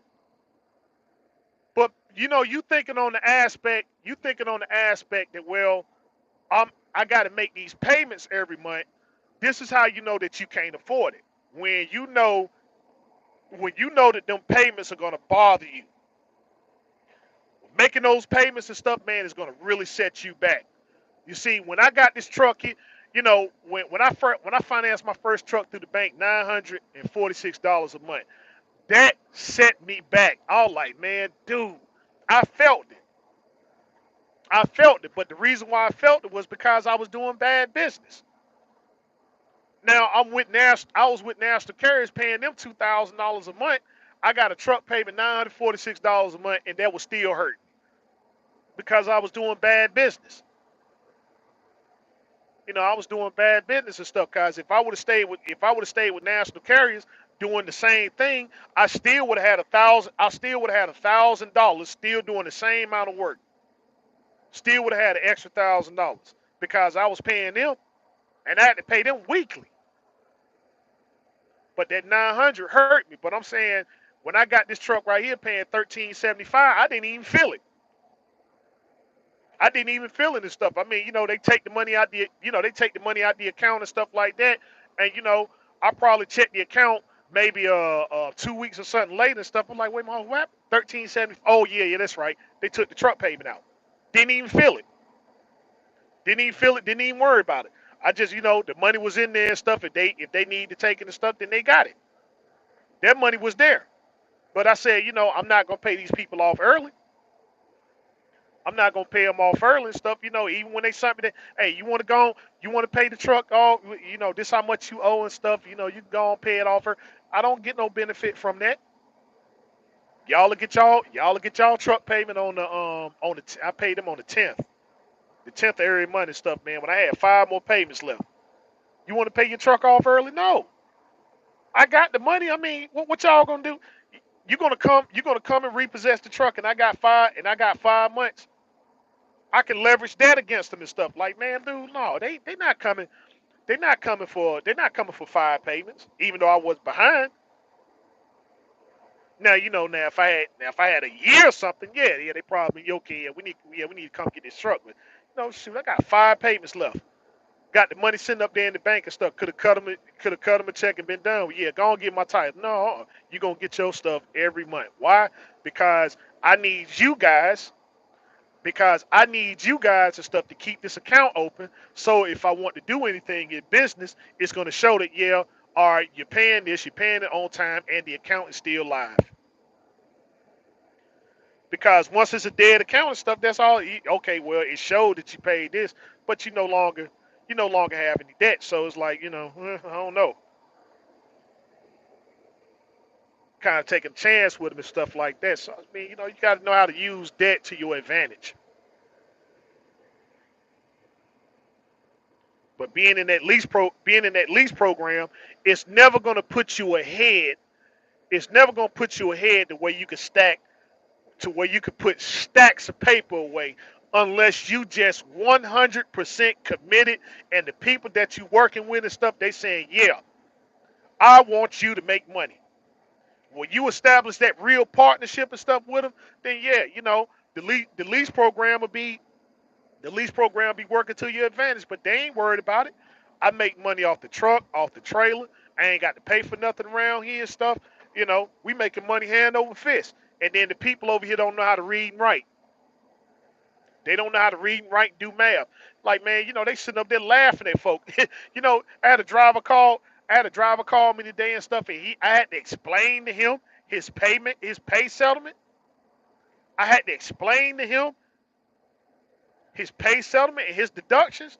What you just explained to them, what you just showing them is that, hey, I don't understand. I don't know how to do math. I don't know how to do math. I don't know how to add things and subtract things. I don't know how to multiply and divide. That's what you telling them. So now they're gonna move into the next phase and stuff. So uh, uh, when they got more money going out. They got coming in. Okay, look, a few of these drivers ain't gonna get paid this week. A few of these drivers ain't gonna get paid this week. Okay, which ones ain't gonna get paid? The ones that don't know how to do math, the ones that don't know how to read and write. So you looking for a settlement and stuff, and you don't get it. So then what they hit you up with? Well, hey man, listen, we had a problem with the paperwork. We had a problem with the paperwork and stuff. We couldn't see a proper scan or whatever and stuff, right? So no, don't send no more paperwork in. Uh, uh, we got it. We just got to go inside the system and all this stuff. Then they calling you back. They probably calling you back on Monday and stuff and tell, okay, yeah, we got everything worked out. You'll get paid this Friday. You'll get paid this Friday and stuff. So what does that mean? That you know, they get to keep the money inside the bank and stuff like that. And so every 28 days, whatever's in the bank, that's whatever's in the bank after 28 days and stuff, that's what they get the interest on. So they got to keep the money in there as long as possible. That's why they talk about paying you every week or every other week or 3 weeks in the hole and stuff like that. Because all they doing is taking the paperwork, factoring it in, getting the quick pay and stuff, getting their money, putting it in the bank. They putting it in the bank and stuff. And so, um, and they're not putting it in normal banks and stuff like that. They putting it in business. They putting it in business-owned banks and stuff where the interest payout and stuff is 10%, 10, 15, 10, 15% interest. Now just imagine 10. You got 10% interest. You got 10% interest and stuff, and now you got all this money and stuff that's coming in from the trucks and the trailers. You got the trucks and the trailers. So I mean, heck, how do you be profitable? You got all your money. You got all your money in this place in stuff, right? That pays out 10% interest on $1 million, on $1 million, $2 million, $3 million. So they got to keep that money in there as long as possible for that payout. And once they get the payout, okay, all right, yeah, let's go on here and release the funds. Let's go and release the funds and stuff like that. But some folk ain't gonna get paid if they got more money going out. They got coming in, you know. Cause they do the same thing that we do and stuff. Hey, look, it's just the difference is that we can't charge them nothing. If if the bill is due, if you miss your light bill or your water bill or your rent or whatever stuff, they charge they got late fees, credit card late fees and stuff. But I'm saying you got a workforce and then you got money coming in and then you got a bill that's due, but you ain't got the money. But when you do get the money, you ain't got to pay no late fee or no interest. What are you gonna do? Some folk ain't gonna get paid. That's how they use that to their advantage and stuff. And so you gotta understand that and think. You gotta think about yourself, but on a bigger level. If if I could pay my bill, right, but if I could get an extension because I don't have the money, or I may have the money, but if they're gonna give me an extension and give me the opportunity to make some extra money and stuff, right, and I ain't got to pay them now, and I could take advantage of that, that means I could take this money and go do other things with it, especially if it's constructive and you're in a business and you're in this type of business endeavor where you could do that type of stuff. What are you gonna do? What are you gonna do? Well, okay, I'm gonna hire a lawyer. I'm gonna sue the company. Well, that takes money, and they know you ain't got it. They see your payroll and stuff, and you a full time contractor or employee. They understand these things. They understand these things, so you got to understand them too. You got to understand them too. And when you understand them, you understand why certain things go the way it go and stuff. I'm like, hey, sometimes, they once I get when I do a load, once I finish the load and stuff, I turn the paperwork in. They pay me. Sometimes and stuff, I don't get that check on the same day. Sometimes I don't even get it on the next day. I might get it that third day or whatever. I already know what it's about. I already know what it is. I'm like, you doing the same thing that I'm doing, just on a you doing the same thing that I'm doing and stuff. It's just you doing it on the business side of stuff. But see, my thing is that, hey, um, You're gonna have to give me my money. I already know that, and I ain't got to wait till Friday to get it. So I don't really trip on it.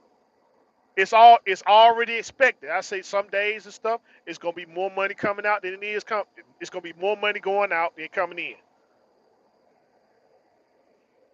And so, they sit there and stuff. I already know if I call in what the excuse is gonna be, but they know they gonna have to pay me.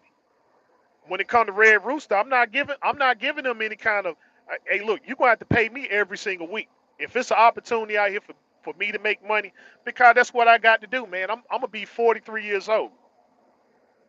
I'm gonna be 43 years old. When I say I'm trying to retire and stuff, that's what I got to do because I messed around in my 20s and my 30s.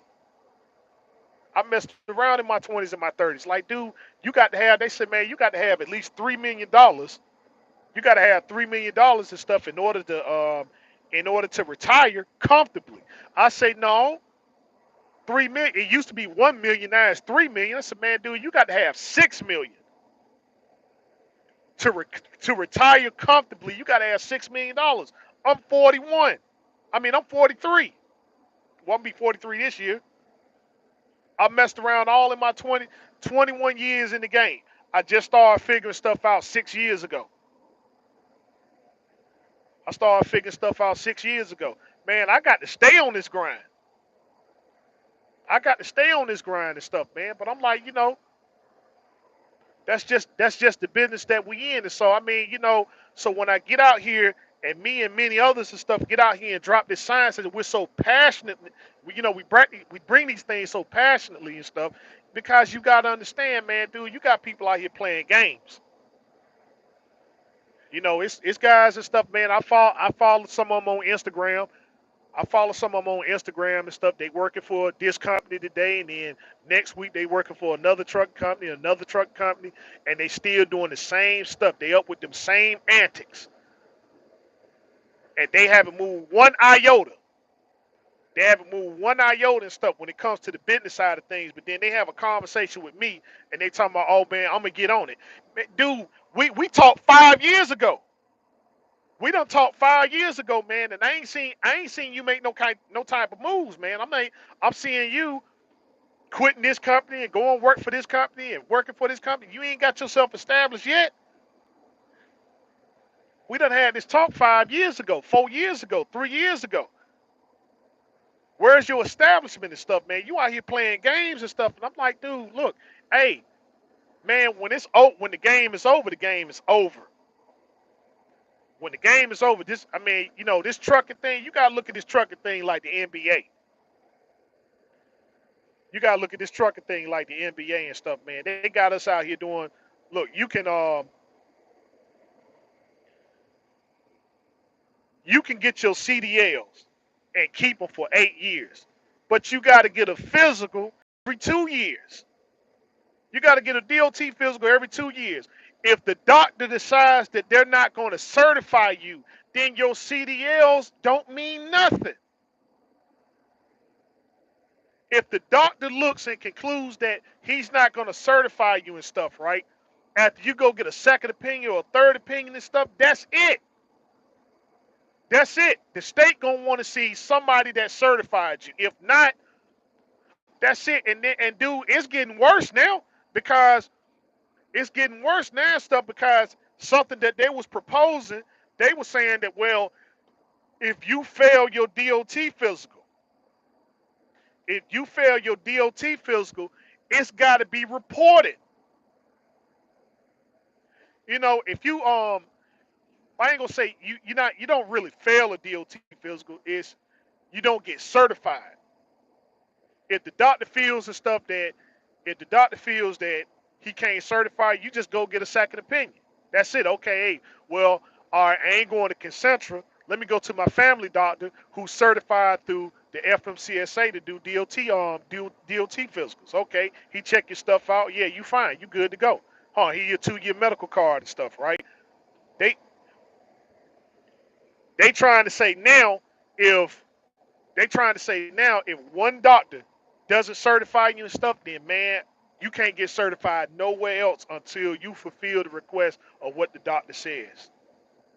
So if you got high blood pressure, and he give you 3 months and stuff, then hey, they ain't getting no second opinion. It ain't no getting no second opinion stuff. You got to get that blood pressure down. Otherwise, well, man, I can't certify you. It's game over. It's game over. Yeah, I got a CDL in my pocket and stuff, but I can't drive because I haven't passed the fitness side of my CDL requirement and stuff. So they break you down to a driver's license. So your CDL is inactive until you get your physical card, until you get a physical card. So you got to be thinking on those aspects and stuff there. I mean, hey, we can eat all the food. We can eat all the foods we want to eat. We can eat all the foods we want to be eating stuff, man. And we all stressed out and worried and stuff because you ain't made no settlement. You know, you ain't made no settlement and stuff like that. But now the rent stuff due. Now your rent is due. Now your what you call the stuff is due. Car payment stuff due. You got to worry about taking care of your children, feeding your children. You see what I'm saying? You got to have clothes and stuff for them, food to eat, a roof over their head. That type of stress and stuff, man, that's on you, and it's on you. And they saying, look, I already had to sacrifice because I'm running OTR. I don't get to come home and stuff like that. So they figured if you out here and you out here in this world, then you must be working because an unemployed person is at the house sitting over there watching TV. You at the house and stuff, man, or you just, you somewhere close. You ain't gonna be out here grinding and working hard and stuff, and then you get a settlement, and the settlement, oh well, you owe the company $500-$600. Imagine that type of stress and stuff, and then you can't figure out why, you ain't making the money that you need to make and stuff. But then, he over here, he over here driving in his 2023 brand new car and stuff like that. Maserati. He driving his Maserati or his Porsche and stuff, and he dressed all nice with his three-piece suits and stuff, coming in, cologne down and stuff, and you can't even buy you a pair of shoes.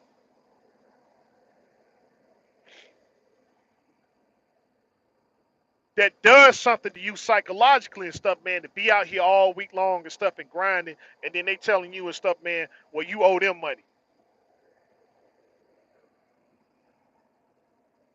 But part of the key to this thing and stuff is understanding this industry. And so you actually are making money, but because you're in a state of ignorance, it doesn't mean that you're stupid. It's just you're ignorant to the fact that you don't understand how to read, write, and do math. You're ignorant to these things, which means you don't know how. So they take full advantage of that. They take full advantage of the stuff, man. Well, they supposed to show you rate confirmation sheets, but they don't. They ain't getting you familiarized and stuff with the ins and outs and stuff of business and how things work.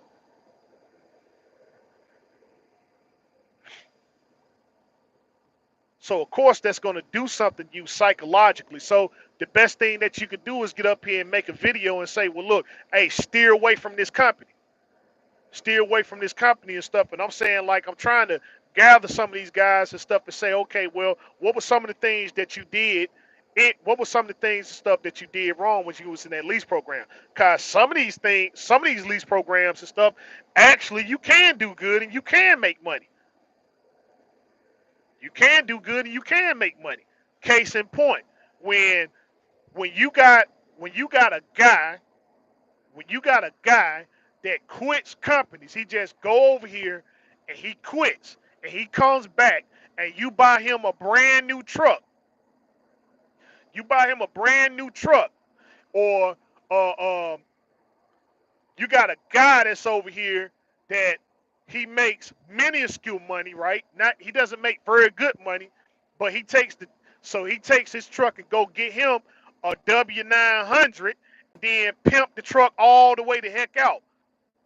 He gets a W900. He gets a Western Star, a brand new truck and stuff, and puts you in it, and you unreliable. You sit over here and stuff, and you quit, and you go work for another company and stuff like that. But they buy you brand new trucks. But then the people over there that got loyalty and got understanding and got a high following base and stuff, they don't support them. They don't support them and stuff. Okay, let me be specific. Let me be specific. Trucker Brown, right? Trucker Brown. People may feel a certain way about Trucker Brown and stuff. And like I said, y'all know how I feel. Y'all know how I feel. I don't agree with everything that Trucker Brown says, but Trucker Brown is opinionated. But one thing I can say about Trucker Brown is this: is that his 102,000 subscribers that he has is solid. His 102,000 subscribers that he has is solid.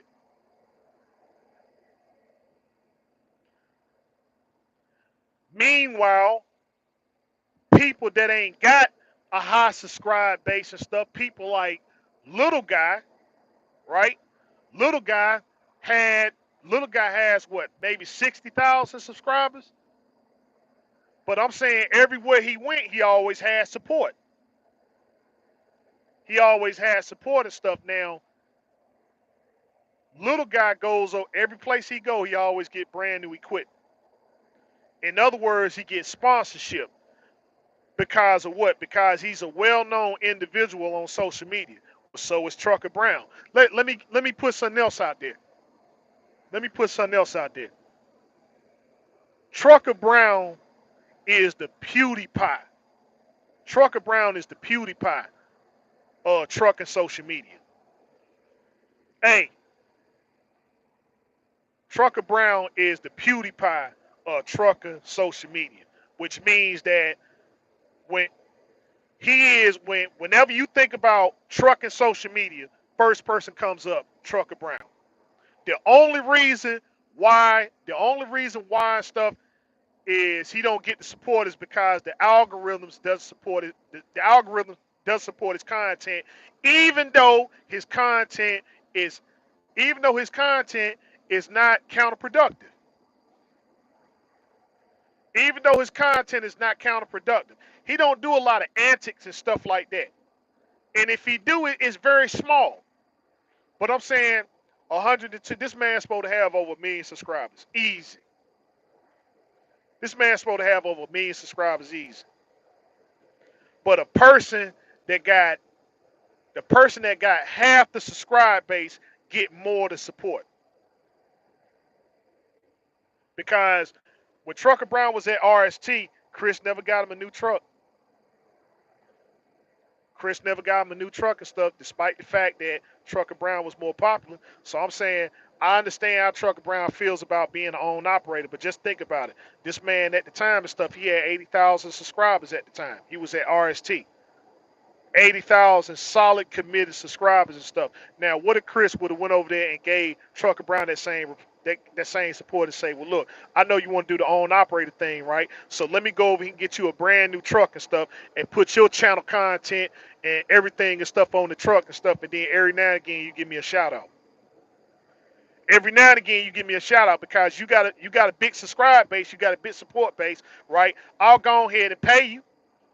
I'll go ahead and pay you because this is a business. You about money. You about money. You got a big support base and stuff. Go ahead. You scratch my back, I scratch yours. You want to be your own operator? Cool. I'm gonna get you a brand new truck. You go ahead and you do your content and stuff, and every now and again, give me a shout out because they watching you more than they watching Lil Guy. He ain't do that. Lil Guy, you already know his reputation. He goes from company to company or whatever and stuff. Oh well, it's def. They get him all new stuff, all new truck, all new trailer. And then, okay, well, you know what? I don't want to do this no more and stuff like that. I throw my hands up and stuff. I quit, turn in, go work for another company. Goes back to the same company and stuff, same thing. Look, that dude, Lil Dog. Lil Dog ain't got, he ain't got a subscribe base and stuff like that. But he all of, man, Prime willing to, Prime giving them support base, RST giving them support base, and Traveloco. And this man don't know anything about business. He went over there, got that W-9 and stuff like that. He went over there, got that W-9 and stuff like that, and uh, uh, gave the truck back. Okay, I see my view count done went down. I done see my view count went down and stuff. Okay, I done, all right, I done attacked. I guess I heard one of you. I hurt one of your favorite people and stuff. That's okay though. That's all right. I see my view. The second I started talking about that and stuff, I see my views went down.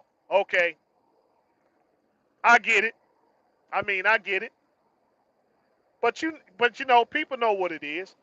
That support base and stuff, man. If the algorithms was pushing this guy content and stuff, man, you know, Trucker Brown's supposed to have more. He's supposed to have more than 100,000. He don't do no antics, none of that stuff there. I mean, you know, to a point, he's kind of loyal and stuff. To a point, he's kind of loyal. Never left the man hanging and stuff like that. But I'm saying he never got no support base. Mr. Sinister the Trucker. Mr. Sinister the Trucker. Y'all, you know, if y'all can think back and stuff, right? I don't even think some of his old content was up there. Mr. Sinister the Trucker was once upon a time. He was the most popular. He was the most popular trucking YouTube content out here, hands down. Man over there working for Knights. The man over there working for Knights Transportation, the refrigerated side, right? Every single one of Mr. Sinister's subscribers and stuff, man, was people that was 100% genuine. The algorithms didn't help. The algorithms wasn't pushing none of his content, none of that stuff there. That's when it was fair. That's when it was fair. All he was doing was giving shout outs to Knights. All he was doing was giving shout out to Knights and stuff. They went and got little guy from another trucking company. They got this dude from another trucking company. He over there with Raven Transportation. They went and snatched them up and stuff. Yeah, come on over here. Come on over here and stuff. We're gonna push you. We're gonna push you. And so he grabbed little. Okay, come on, little dog. Come on, little dog. Next thing you know, nobody, you know, Mr. Sinister and stuff fell off. Mr. Sinister's truck fell off, man. Dude was over there, man. Look, when you thought about night transportation and stuff, that's who you thought about until let's see, then Chase and Andrew got over there and stuff, and so then they was. But before Chase and Andrew got there, it was Mr. Sinister, Team RG, Team RG and stuff. What's Miss Diva Trucker 43 and stuff. They, you know, they wasn't pushing her content when she was at KLLLLLLLLLLM. When she was over there, they weren't pushing her algorithm. They weren't pushing her content like that, and it was all positive. All they was doing was just launching attack campaigns and stuff. I mean, you know, when she was over there doing her thing, they didn't stand behind her content like that, and they were bringing in drivers. You know, people, you know, the women that was going over there. Yeah, hey, listen, yeah, I want to, you know, where Miss Trucker Diva 43. That's why I'm over here. KLLLLLM. That's why I'm over here. They never push the content and stuff, but then who you got? Uh, Secret Agent My. Secret Agent My. Where did this dude come from? What did Secret Agent My? Where did he come from? Where did he come from? You ain't got no origin on this dude. He just shows up all day and stuff, and this guy got 400. They push his algorithms and stuff like it ain't nothing. Where did this dude come from? Secret Agent Mike. Where did he come from? He just, you know, the FMCSA said, man, look, go ahead, open you up a YouTube channel and stuff, right? And we gonna get YouTube to push your algorithms and stuff. And so this guy, he got over 400, he got 400,000 subscribers, just like that. What is he known for? What is Secret Agent Mike known for? He just come up, put up content, and the algorithms push this guy's content. What is he talking about? Okay, yeah, I'm gonna get up here and start doing some interviews and stuff like that. Now all of a sudden everybody knows where to go and stuff. I'm like, dude, I've been up here for the Anybody that got a YouTube, anybody up here that got a YouTube channel, I can tell you their origin of when they got stuff started. That's why I say, like, look, hey, I might feel a certain way about Trucker Brown's content and stuff, but again, it's opinionated, right? It's opinionated and stuff. But the thing is that he worked for his subscribe base. Low Shine too. Low Shine too. I might not agree with her. I might not agree with this dude content, but his subscribe base, he worked for that. They pushing Bruce. All of a sudden, Bruce Wilson. This guy named Bruce Wilson. They push every time I turn around and stuff. They always pushing his videos and stuff, recommending him. I'm like, where did this dude come from? Where this guy come from and stuff? He fixing all he doing is fixing on a cab over stuff, and all of a sudden they push this guy content. In fact, he wasn't working on cab overs. He was just doing heavy equipment. He was just buying and flipping heavy equipment. And then he started getting into the trucking thing, and all of a sudden, now this dude, Bruce Wilson, Gentry and Sons, they push their content and stuff, man. I'm like, dude, what about the day ones? The Wright brother, the Wright brother stuff. They don't push it. They don't push his content like that. Uh, uh, it's man, it's so many day ones. It's so many day ones out here and stuff, man. It's crazy. But then, it's some people I try to look for now. It's it's some people and stuff I try to look for now and stuff. I mean, can't find them. You can't find them and stuff, man. Day ones. I mean, hey, if that's your antics and stuff like that, I mean, dude, I get it. But I'm saying, why isn't the algorithms pushing their content? Because they've been up here longer, and I'm saying, even with the antics that they got, I think you'll get more from it. I think you'll get more from the stuff than from some dude and stuff that's quitting and going to work for another trucking company every week, every other week.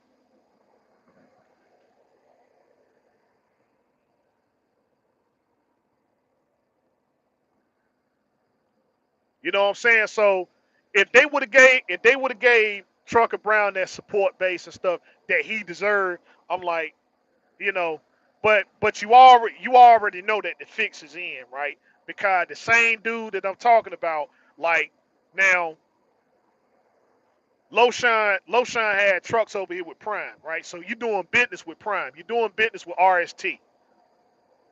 You're doing all this business and stuff with them, and then this guy has a disagreement with you. Make one phone call and compromises all your business.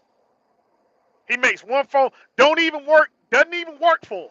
Doesn't even have no desire to go to Prime, no desire to go to RST. But then Chris over here giving them shout outs and stuff, and telling Lotion, hey, look, come on in here in this office. Me and you need to talk. One phone call. This man over here, you got five trucks, so you got a two. Okay, you got five trucks and stuff over there, so you got a $2 million, well, you got a $1.5 million business a year.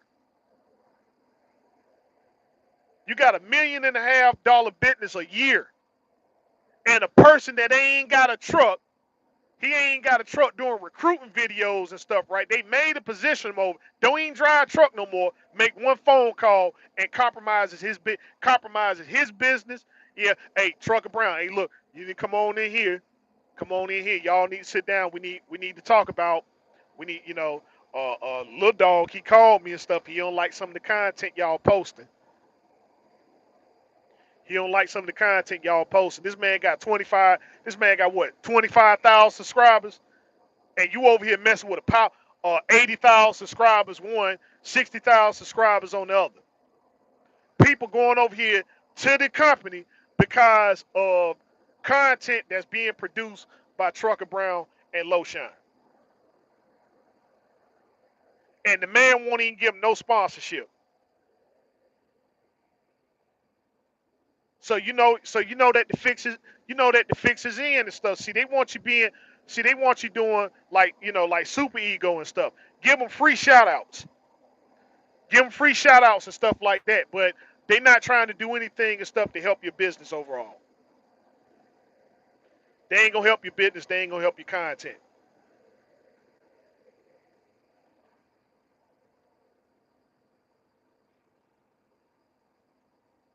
But one phone call from a person that has a disagreement about your stuff, and then yeah, well, we're gonna have to we're gonna have to discontinue your contract.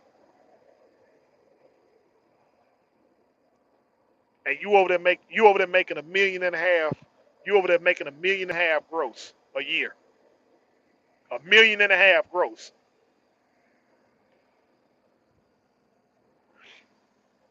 You know what I'm saying? I mean, a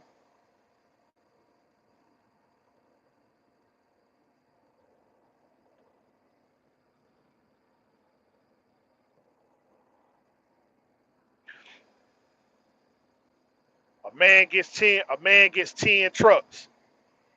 A man gets 10 trucks and stuff. You think you can go to pedigree? You think you can go pedigree and stuff? If you make $6,000 and stuff, you think you can go to pedigree every month and go get a truck? You think they're gonna let you? You think they're gonna let you vouch? You think they're gonna let you vouch like that? They're gonna vouch for you like that. They're gonna let you go over there and keep buying trucks and leasing them on. You think they're gonna do that for you? Remember the man? He made it all the way to 10 trucks every month. Man, oh man, man, oh man. Truck number one, no, truck number three, four, five, six, made all the way to 10. Just said, you know what? I don't want to do it no more. I don't want to do it no more. But you got folk over there that been with the company and stuff. Junior Hernandez, right? Not Hernandez. Junior Honduras, Junior Honduras and stuff. Junior Honduras, he a trainer. Junior Junior Honduras is a trainer and stuff. I know he been over there. I know he been over there at least 7 years, probably more than that. Know how many trucks he got? Four. And that's all they gonna let him have. Okay, Junior. Hey, listen. I appreciate you doing the content. I appreciate you giving us the shout out and stuff like that there, but you only gonna have 4 trucks. You're gonna have 4 trucks. Yeah, we're gonna dress them up all pretty and stuff like that and everything, but all you getting is 4 trucks.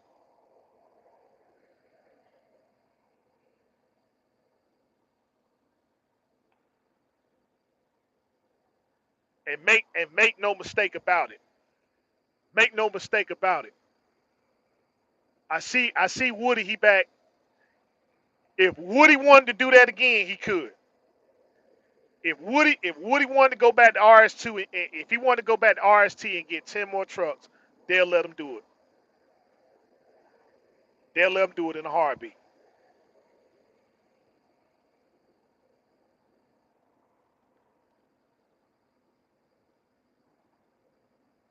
But when Lowshine did 5 trucks, but when Lowshine did 5 trucks, they got a they threatened this contract. They threatened this contract. They sabotage Trucker Brown's truck. They sabotage this truck.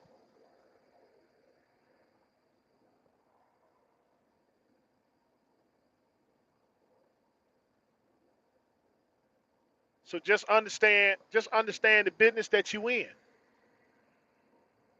Understand that the business that you in and stuff. And so yeah. I mean, it's not it's not really it's not playing in your favor and stuff like that, like you think it should. And I mean, make no mistake about it. I mean, you got guys who are putting in the work. You got them putting in the work, and they still ain't giving them a shot. They still ain't taking a chance on them.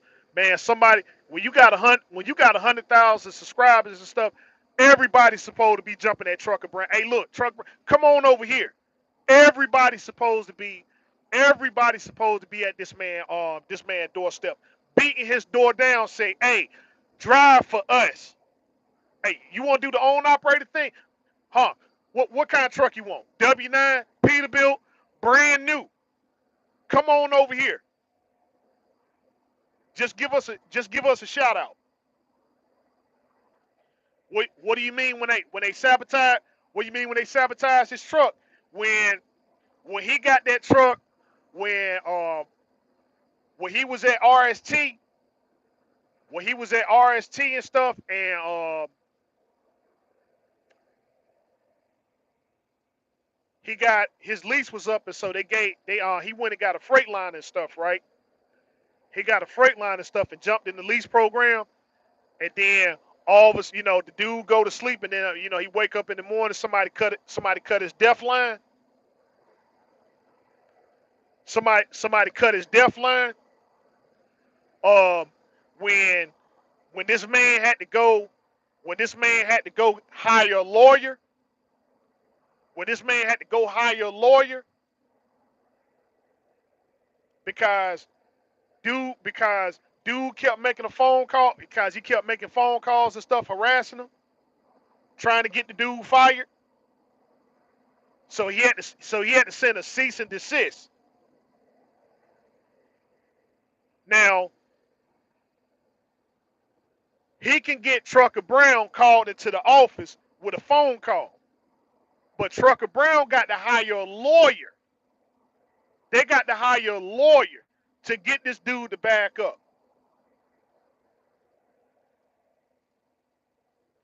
But the same company is giving this guy, the troublemaker, a shout out and saying, well, hey, okay, he did do a shameless plug and stuff like that. So, hey, shout out to Lil Dog, even though he had Travel Loco.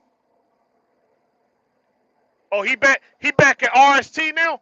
Does he back at RST now? Does he have a brand new truck? Did Chris did Chris go get him a brand new truck like he did? Did he go get him a brand new truck like he did Little Guy? Did he go get him a truck and say, "Hey, Trucker Brown, huh? Here all your YouTube channel, your Instagram, all this stuff. We gonna put that on the side of the truck and stuff. Say, huh? Here it is. The sponsorship gonna pay for itself, and you a own operator. Is he doing that for Trucker Brown like he did Little Dog?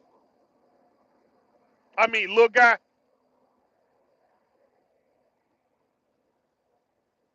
You don't see it. I mean, if you see it, you tell me. They supposed to be. Oh, he got a 860. Okay, he got an 860 again. Does his truck have all the stuff on it like he did with Lil Guy? Does he have all the fancy stuff on it? Does the man have the dedicated runs?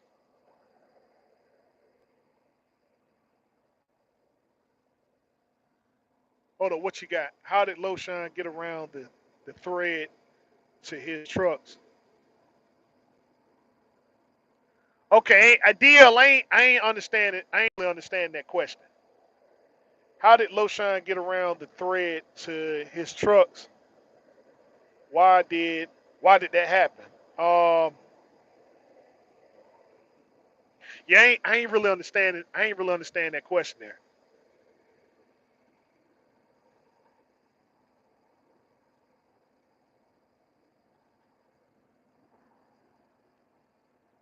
But I'm saying when they was there, they should have been more respected.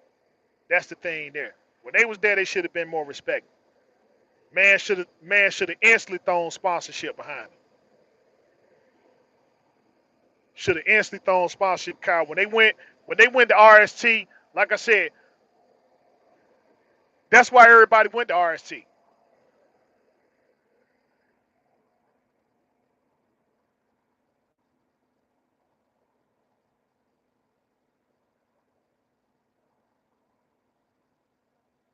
Saw him yesterday. Didn't you say he got 5 trucks and they threat about? Yeah, okay. What happened was what happened was there was a little bit. There was a little bit of a. Oh, he was in Springfield yesterday. Okay.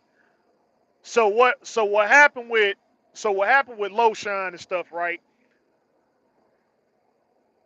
All his falling out came. All his falling out came from Lil Dog. Now here's the messed up part about it, which I'm saying they had they had something to do with it. I mean, this is what happened when you give support, this support and stuff to a person who already showed you that they disrespect you. Now, when they first met Lil Dog disrespected them right off the cuff. He disrespected them right off the cuff. This is when they were when Trucker Brown and Loshan when they was really they was when they really combined the stuff and started doing their YouTube content. When they started really doing their YouTube content, they went to the trucker show over there. They went to the truck show in Louisville. And when they went to the truck show in Louisville, it was Little Dog, Little Guy, and Mr. Sinister. Okay, they went over there and stuff, and just to show, just to show some, just to show some love and stuff like that. You know, they showing some love. They know each other and stuff like that. Hey, I'm a YouTube content creator, YouTube content creator and stuff like that. So they went over there, and so Little Dog said something to Loshan and stuff out the way to a point to where Loshan was about Loshan was about to fight Little Dog.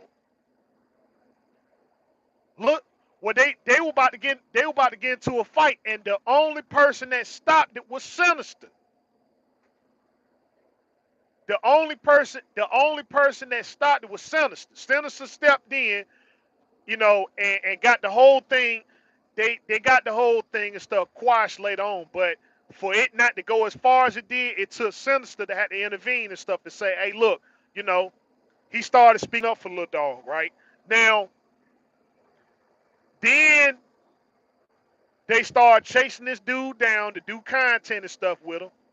They did a little collaboration with him and stuff like that, showing him love and everything. And then all it took was one YouTube video that was opinionated that Loshan didn't have really nothing to do with. He didn't even say nothing. It was uh um King D Raj. King D Raj said something again that was opinionated.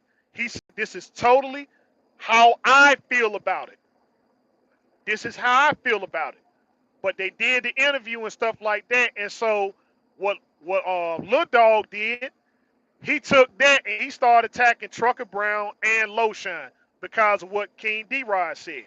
And King D Rod said, "This is how I feel. It ain't got nothing to do with nobody else. This is how I feel."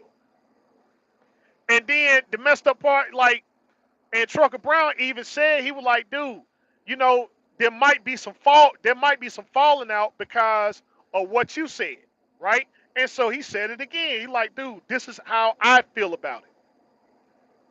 This is how I feel about it." That's it. And they went on with the interview and stuff. And so that's what the whole falling out started coming in at. So he called Prime. And that's how all of them got called in the office. That's how all of them got called in the office and stuff. They called Trucker Brown in there. They called Loshan in there and stuff. And they told him, like, hey, man, listen, y'all content and stuff is starting to get controversial, which I don't see how it can be because, again, you know, they were just simply speaking about things that was opinionated. It was opinionated. And to my, nothing up there being disrespectful or nothing like that. If somebody said something, it came from another person. It came from another person. But as far as them, they was completely neutral about the whole ordeal. And then all of a sudden they start, the phone calls start coming in and they start messing with this man's business and stuff like that. Everybody thought, oh well, it's because how Loshan did business. It wasn't that. All that stuff came from Lil Dog. That's why he had to leave RST. $1.5 million operation. One phone call and they got it shut down. Where else can you do something like that at? Where else can you do something like that at? You ain't got no equipment. You don't work for the people, and they ain't got no intention of working for them. But because of something that was opinionated that didn't have nothing to do with the people that was involved, right? Just because they went on the show and stuff like that, that's where the whole falling out came out at. One phone call. Tell me where can you do something like that? Could Loshan could Loshan call Traveloco and could Loshan call Traveloco and get Lil Dog in trouble? Didn't go down like that. The whole thing, what made everything come to a head is when they hired a lawyer. When they hired Edine Cole and stuff, and Edine Cole went to work. That's how the stuff stopped. And I'm saying he was still, he didn't stop right away. He didn't stop right away and stuff. I mean, it really took them and stuff to get into some real intervention and say, "Hey, man, look, dude, this is serious. If you don't stop, man, we really gonna take you to court. We got a strong case and stuff like." And so, I guess he pulled back. But I mean, he held on for a long time, man. That's where everything went bad over there for him. Other than that, Other than that, the reason why RST is the company that it is because of Trucker Brown and Loshan, hands down. I understand Woody went over there. I understood Woody went over there and did his thing and stuff, but the reason why people wanted to go over there and work for RST was because of Loshan and Trucker Brown. Hands down. That's why everybody wanted, that's why that man had such a big waiting list. And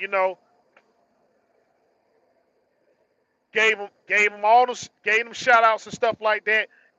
Didn't do nothing for him. Went and got a guy, and then he quit the company, go work back for the same company that he quit just to go drive that W9.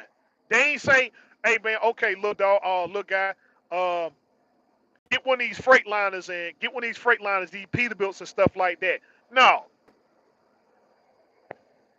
get in that W9 and stuff and drive it to the truck show. Went to the truck show. After that, then he quit. Go back to RST. Go back to RST. Chris said, "Well, you know what? Let me go get you a Western Star."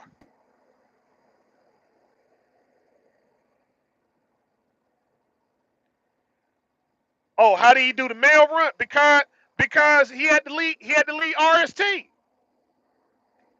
He had to leave RST. He had to go find somewhere else and stuff. And so, he went, got the contract, moved his trucks over there and started doing the mail and UPS and stuff like that. But I mean, he was cool where he was at. He was cool where he was at. He was all I mean, they love Prime, man.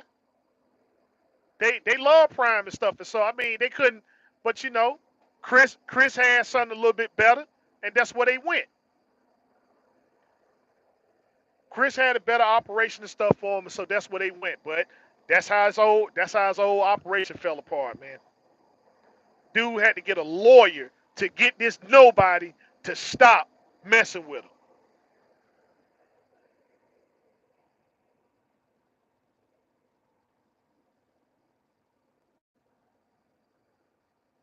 But people, that's the business that we in.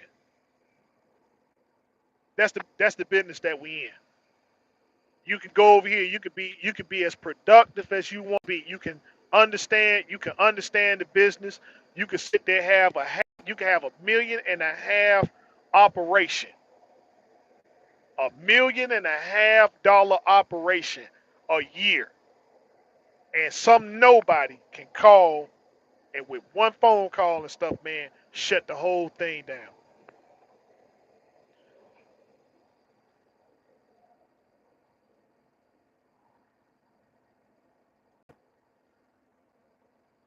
That was the first time I heard of a trucker getting other truckers to invest in their business. I had never seen that before. I mean, look, understand something.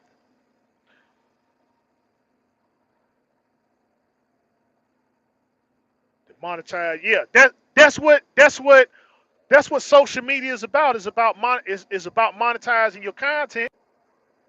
That's all it was about, monetizing your content and stuff like that. And so, if you produce content, that's how YouTube was at first. They really didn't care at first. Now that they got certain people that they're gonna look out for and certain folk that they ain't. That's how the algorithms work because it's more refined. At first, anybody could get up here and you can say anything, and stuff, and that was it. You can now produce positive content. You can produce positive content. My channel, for instance, you never hear me use any profanity. You never hear me use any profanity. You never hear me use the N word and none of that stuff there. And I'm probably at 2,000 subscribers because um they not pushing my content. Because if I start to push my content out on a regular, they may begin to push my algorithms out. But other than that and stuff, I mean, what content have you ever seen me produce, right? To where, I mean, even when I went in on some people and stuff, where have you ever seen me use profanity? Where have you ever seen me half naked and stuff like that?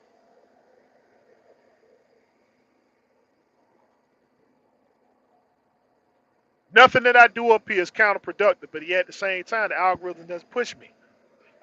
But if I get up there and stuff like that and start using the N word and start disrespecting people and their cultures and all that other stuff there and everything, then well, you know what? Hey, I'll get content and stuff pushed. I'll get content and stuff pushed. I mean, hey, don't think I ain't forgot. Don't think I ain't forgot and stuff. Some people, I went over here. Y'all know how I feel about Soul Cal and stuff like that. But some people still rocking with Soul Cal. Okay, all right, that's cool. That's cool. So see, he can be disrespectful. He can be disrespectful and stuff like that. Everything is everything. That's just Soul Cal being soul. I know some of y'all still rocking with him. Y'all know some of y'all still rocking with him. And I say, that's okay. First one's on the house. The first one's on the house. But when he slips up again, and he's gonna slip up, he really ain't gonna be a slip up. When he does it again and stuff, hey, it is what it is. Y'all cool with it? All right, cool. Rock with him because he's a cool business person. He's a cool business person. That's just Soul Cow being Soul Cow. Okay, all right, cool. That's just Soul Cow being Soul Cow. All right, that's who you rock with. That's who you rock with and stuff. And so I say, hey, you learn the hard way. You learn the hard way. But the whole investment thing, right? The whole investment thing. It's time we should have been in that. We should have been in that and stuff, cause I'm gonna name some businesses. I'm gonna name some businesses and stuff, right? Well, I ain't gonna think. I'm gonna name some YouTube content creators. FLD Life, Ilva 2, um, yeah, all right, FLD Life, Ilva 2, FL Trucker, 805, 805 Trucker.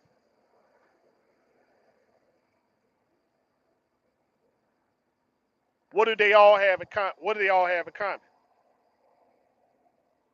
They all do a collaboration.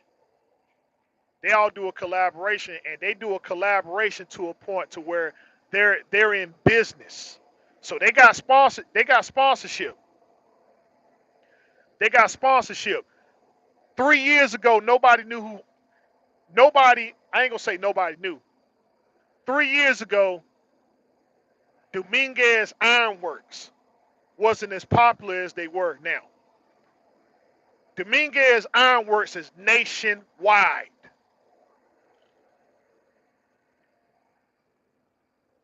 They are nationwide.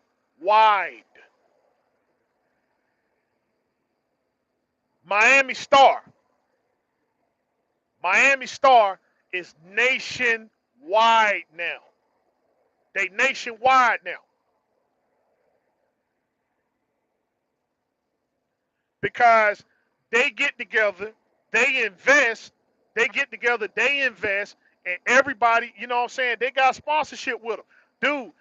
They doing, man. They never did trucker show down in Miami ever. They never did a trucker show in Miami. They done had two trucker shows this year. They done had two trucker shows this year. Dominguez Ironworks and stuff. They on the map. They solidified now. When you start talking about custom content trucking, that custom content truck, you start looking at them.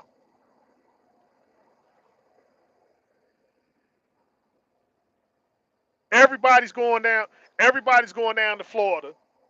Everybody's going down to Florida, and they make it their business to go down there to Dominguez Ironworks, to go down to Dominguez Ironworks and Miami Star. Everybody makes it their business to go down there. So I'm saying it's like when you're looking at their content and stuff like that, you see how you see how they doing things and stuff. They always upgrade.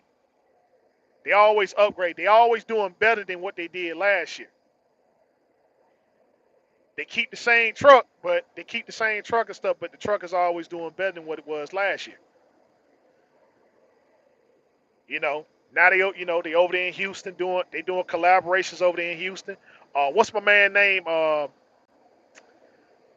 The demolition guy that's in Houston. He started out with a day cab and stuff, and now he got that what he got that Kenworth. It ain't the 600. It's the K. Oh, he got the T800, that black.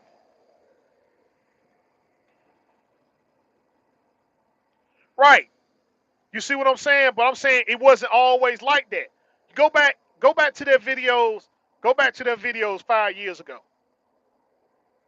Go back to their videos 5 years ago and stuff, and then follow it up to this date and see how they ride. See the collaborations that they doing. They, like I said, they put Miami on the map. Miami is on the map now. When it comes to trucking content, Miami is on the map. It wasn't like that 5 years ago. I mean, you can go down there and stuff, but they got their own little thing that's going on. And I'm saying, see, we should have been on that. We should have been on that. Where's our where's our collaborations and stuff?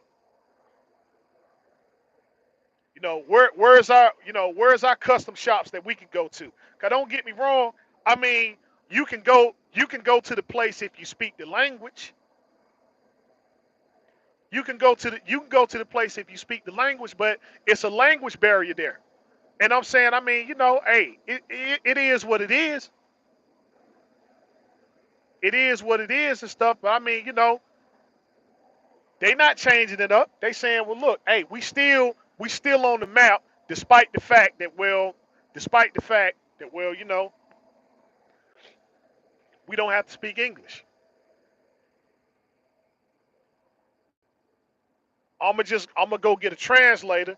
I'm gonna go get a translator and stuff, and then you speak for me, and they'll get the work and stuff done that way. I'm just saying where our custom shops at, because we need them.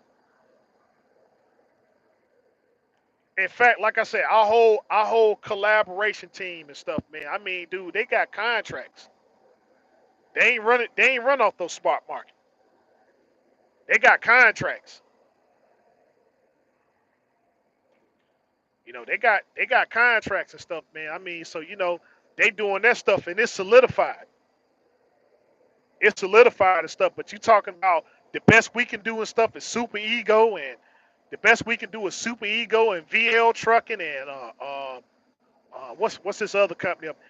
MN89 and MN89 and stuff like that, and Maybach and yeah, Maybach and that's the best we can do. We start talking about collaborations and stuff like that. That's the best we can do. Shout out lease purchase programs. We still doing that. We still doing that in 2023.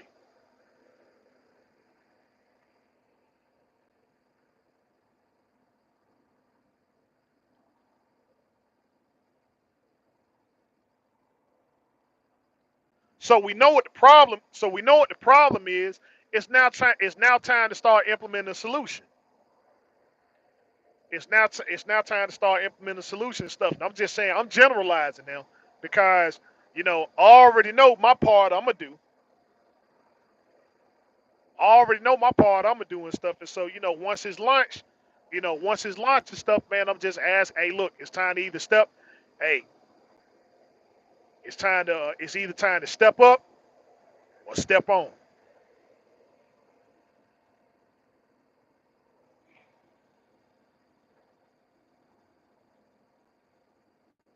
I already know what's got to be done, Kyle. Like I said, man, look, I'm tired. I'm tired of all these super. I'm tired of all these super ego.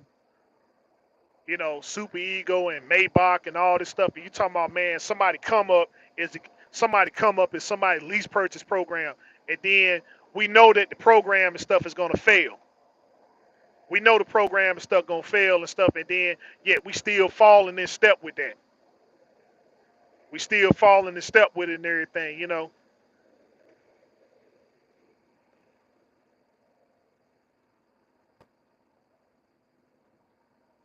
I'm just saying, if SoCal supposed to be so cool, if SoCal supposed to be so cool and stuff, right? He been doing this thing as long as he been doing this stuff like that. Where's the connection?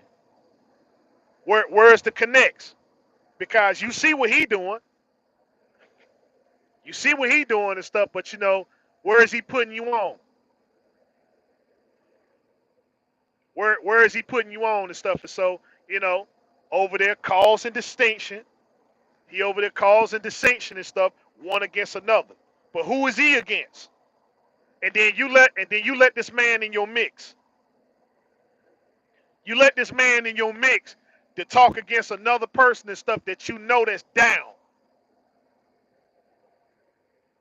Somebody that you know that's down and stuff.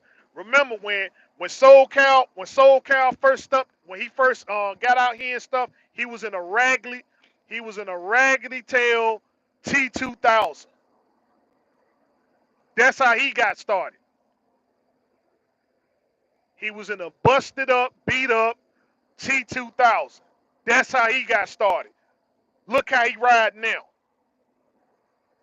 Look how he ride now. And it didn't take him long to do it either. It didn't take him long to do it either. But is he putting you on the game? Is he putting you on the game and stuff? Is he putting content out here to get those contracts linked up? Oh, but when it's time for some drama, when it's time for some drama, when it's time for one against another, why is he always in the mix?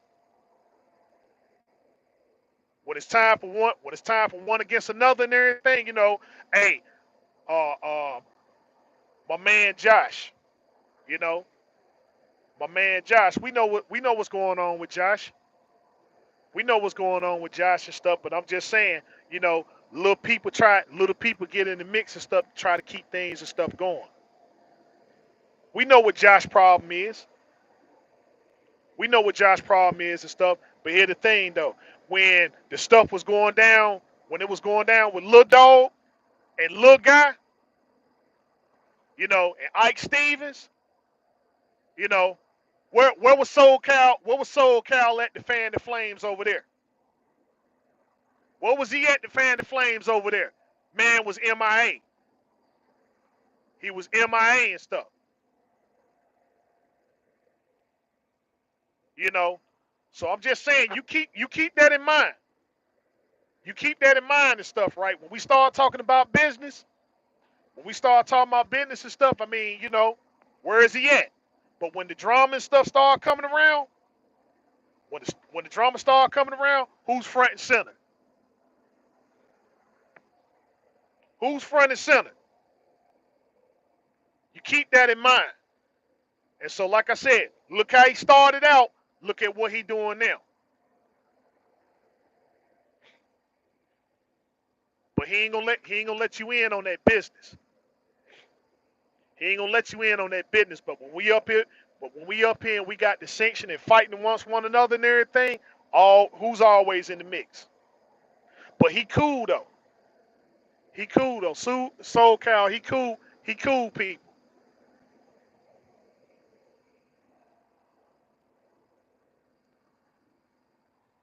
Where he at on business? Oh, you got to put up five. You got to put up $500. You got to put up $500 for his time. See, when he was riding in that bus, when he was riding in that busted up T2000, yeah, he was dropping gems. He was dropping gems when he was in that busted up T2000. But then, as things started to progress, as things started to progress, and he got into that first peak. When he got into that first peak, now it's a backing off till some drama started coming up. That's your man right there. So I'm just saying, why does he get to be in the mix, but he don't get to speak no business. He don't get to speak no business or none. He don't get to speak no business, but he in the mix. But then if I get up here and start saying something about another person that I have a disagreement with, I get up here and start having a disagreement with somebody and stuff. Now all of a sudden I got now all of a sudden I got 40 and 50 views. I got 40 and 50 views and stuff like that. Oh, my stuff can be shared. Now my stuff can be shared, but then when I'm up here dropping information for free, when I got the phone and stuff up there say, look, you contact me for free, that don't get shared. That don't get shared. When I'm up here showing you the map, when I'm showing you the math as the way it's supposed to be shown to you and stuff like that, it don't get shared. It don't get shared, but then you ask yourself, hey, look, why are you still in the same position that you in? Why is there growth on our sector?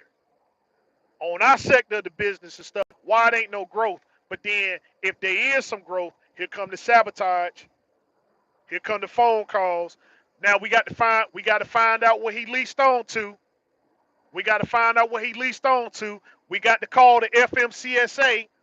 We got to call the FMCSA and stuff and get his authority looked at because even though he making money the right way, he making money the right way. Even though he getting out there and stuff and he's securing contracts and stuff, let's see if we can sabotage his business. And he dropping gems. He dropping gems and showing you, hey, look, I came out here and stuff and I'm doing it. I'm doing it with cash money. I'm doing it with cash money, buying one piece of equipment with another piece of equipment and putting it out there and say, you can go either way you want to. Here, the money is here. I ain't up here in no antics or nothing like that. Ain't causing no drama. Ain't causing no drama.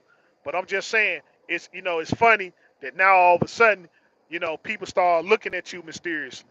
Now you getting audited mysteriously.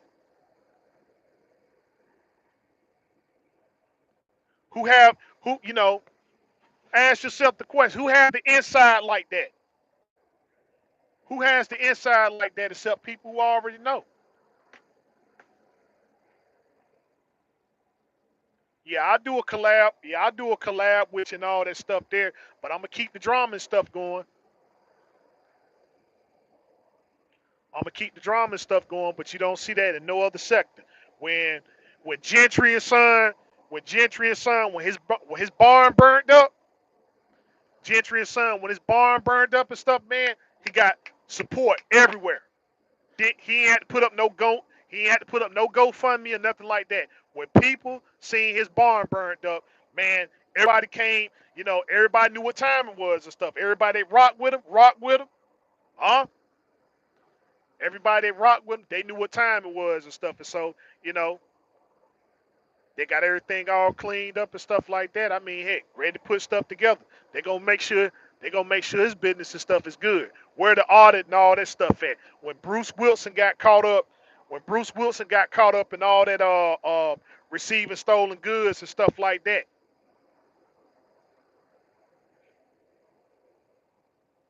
they had a lawyer team assembled to make sure he got out of that mess.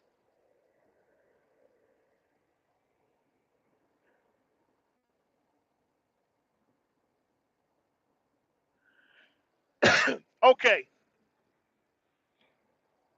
very good question. Very good question. All right, now, uh oh,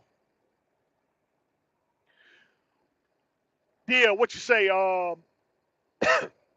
What about drivers leasing on with mega carriers like Swift, dollar a mile? How are they making it when the mega carrier is taking a dollar mile off the load before you get a dollar mile off the load? Okay, now the mega carriers, right? The mega carriers and stuff. It's just like I was saying. It's just like I was saying before. I'm not against nobody getting over there and getting your money and stuff, right? If you starting out with 0% capital, if you starting out with 0% capital, right? You can take advantage of it if you know what to do and who to talk to.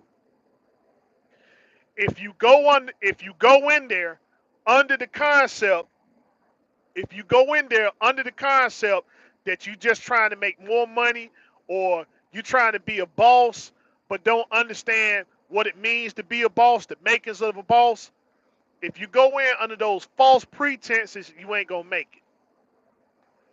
And the majority of the people that go to these mega carriers and stuff, man, they just want to be comfortable.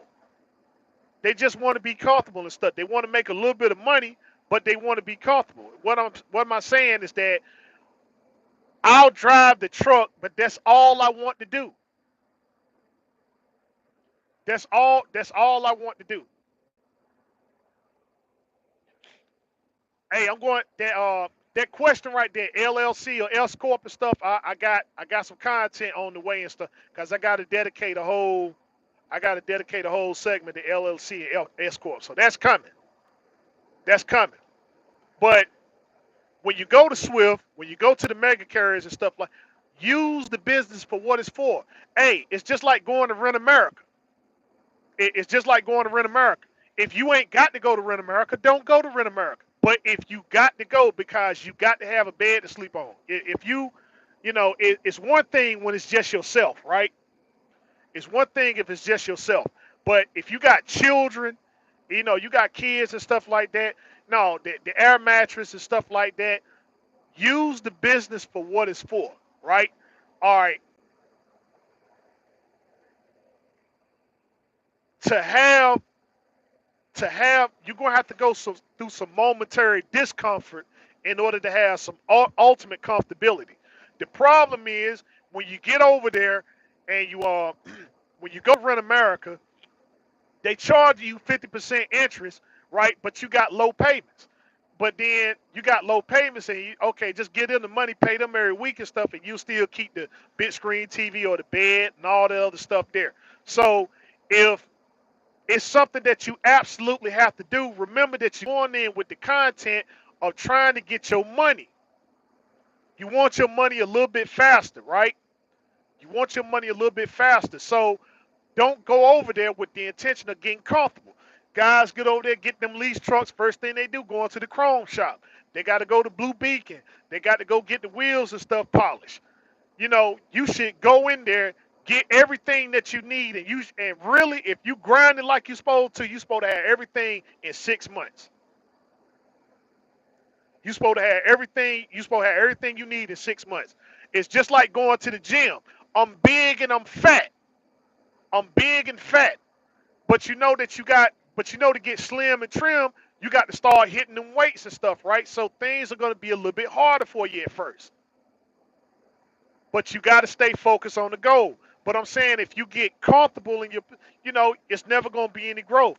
You gotta, you gotta go through the uncomfortable phase and stuff, man, because you got big through eating all this food. So you got to cut back on the food and stuff. No more cakes and cheeseburgers and fries and stuff. You gotta, you gotta eat things and stuff that's healthy. So the same thing with this lease program. If you going in with zero money. You ain't got no credit, none of that stuff there. So you get the lease truck, but you do things on the business aspect. I ain't coming over here to get comfortable. But they're gonna run me, and I'm gonna get some of the messed up stuff, right? So they're gonna be sending me to the Northwest, Washington State, uh, Washington State, Iowa, no, not Iowa, Idaho, Oregon, California. You're gonna be going to those messed up places. So grab that stuff right there, keep riding, get your money. Keep riding and get your money and stuff. And once you got your money, once you ride and you get your money and stuff, then you move to the next phase. You move to the next phase, but you don't get comfortable. Yeah, they're gonna be taking money and stuff from you. They're gonna be taking money and stuff from you, right? You ain't gonna get the best rates because you're not in the best position. But you're trying to work to get to that position. But in order to get there, you got to understand the system and how it works. So you're trying to build up capital. Yeah, they're gonna be ripping you off. But remember, you ain't got no good credit. You using their truck, their equipment and stuff like that. Get it for what it's worth and stuff, but don't get comfortable. Save up your dollar. You got to really do some saving, man. Hey, look, I'm really in it to win it. I'm really in it to win it. uh, Rap News One. How do you find a good CPA? I'm gonna drop another video on that. I'm gonna drop another video on that and stuff. That in fact, that's probably gonna be connected together. CPA, LLC, S corp. That's all gonna be connected together. So I'm trying to put something together. And actually, I'm gonna have some real. You know, you're gonna talk to some real CPA people. You're gonna talk to some real. You're gonna talk to a real certified public accountant and stuff. It's not gonna be me. You're gonna talk to a real certified public accountant and stuff. I'm bring them up here, and y'all can ask the questions and stuff and hear from the expertise himself. So but it's just I'm putting that together and stuff there. So all that's gonna be connected. Good CPA, LLC, S corp, all gonna be. So just stay tuned. Just stay tuned and stuff. It's gonna be coming very very soon. Let's see what you got. Fuel is $5 a mile. That's 71 cents per mile. How can you afford to drive it if you sign on to a company that is $1 a mile? That's not enough. That's not enough to pay for fuel and driving without fuel surcharge. Okay, all right.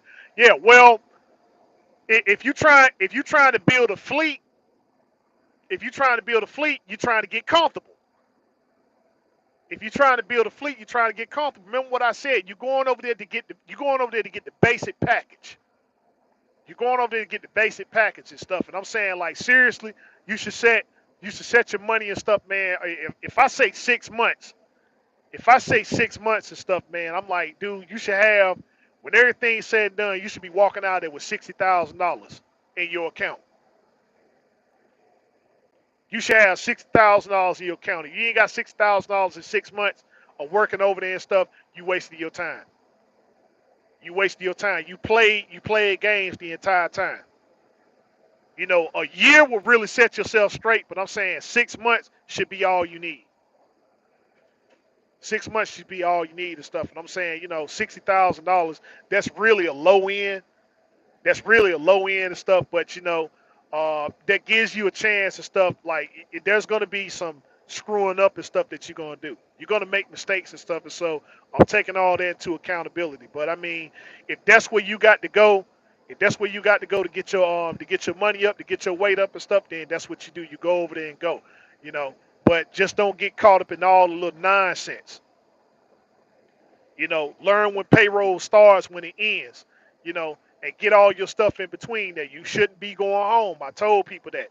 You shouldn't be taking no time off if you ain't got no money in your account, because again, I can't understand why in 2023 we got truck drivers out here and stuff with bad credit and no money in their account, and you can sit over here and can make six figures as a company driver and stuff now.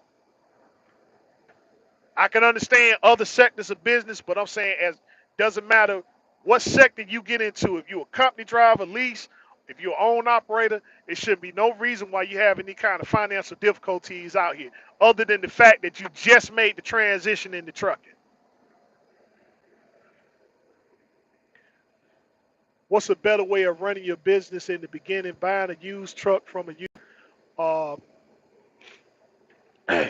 what's a better way of running your business in the beginning? Buying a used truck from the used truck lot, buying an old truck from Facebook, getting getting it loaded, ready, and put money. Let's see, hold up.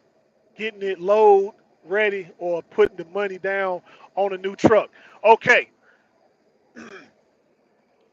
the less experience you got in this industry, the less experience you got in this industry, the newer the truck you need to have.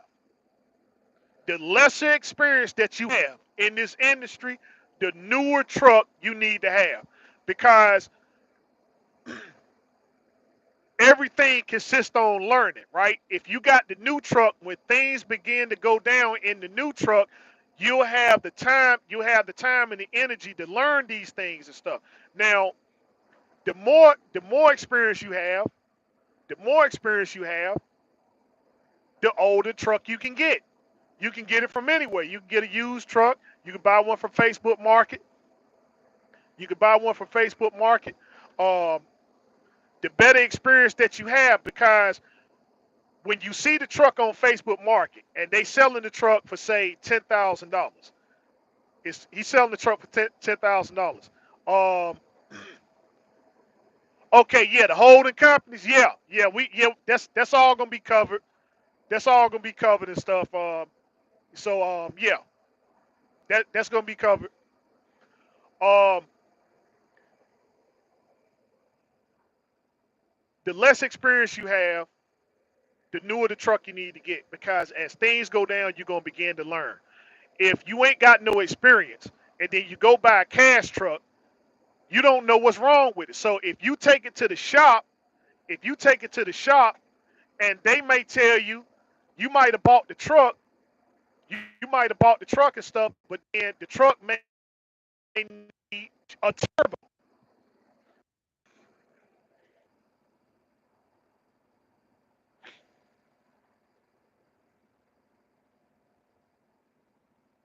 Okay, is my sound working okay? My volume good? Somebody in the chat room, let me know if my sound good.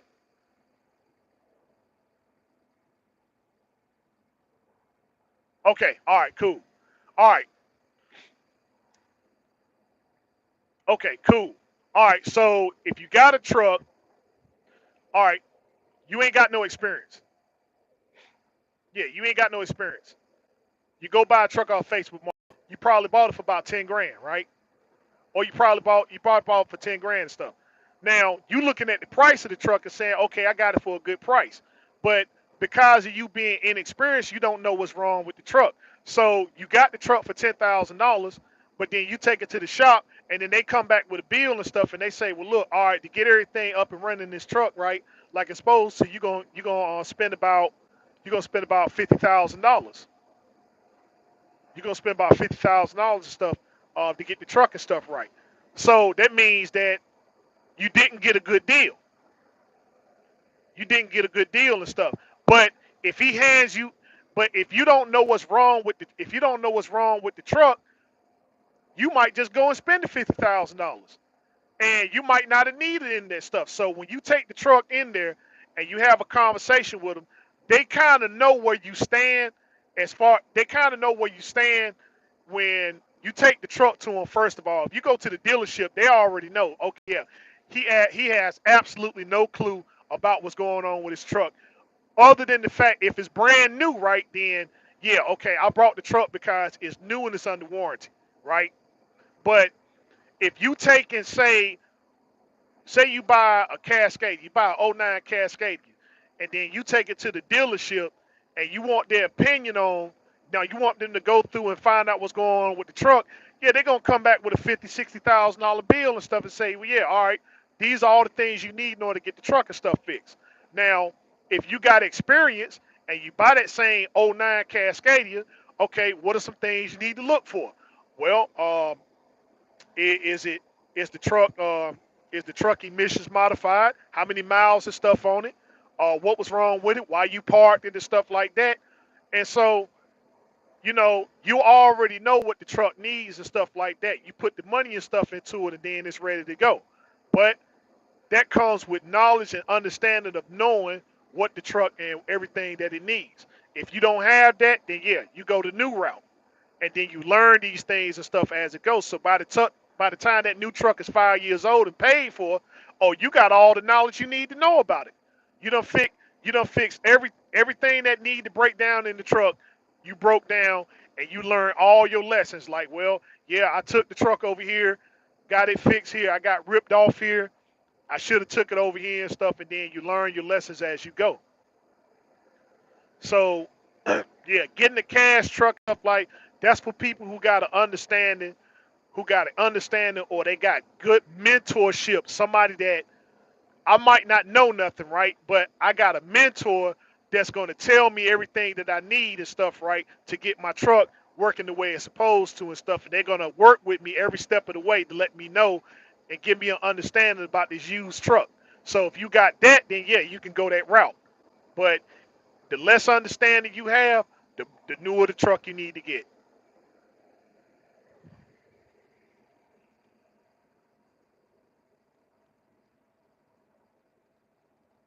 Right. So see, like Mr. Williams and stuff there, see, see, you don't worry about it because you got experience. You got experience and stuff. But the first, some people go to the auction and they ain't got a clue and stuff. They just think, oh well, yeah, go ahead, get me a cash truck. I'm just go over here get me a cash truck and stuff. And then you taking it over here, and the guy telling you that you need a whole bunch of stuff in the truck that he ain't gonna even, he gonna fix something simple, but then he gonna make it seem like, oh yeah, I did open heart surgery. Yeah, I did open heart surgery on your truck.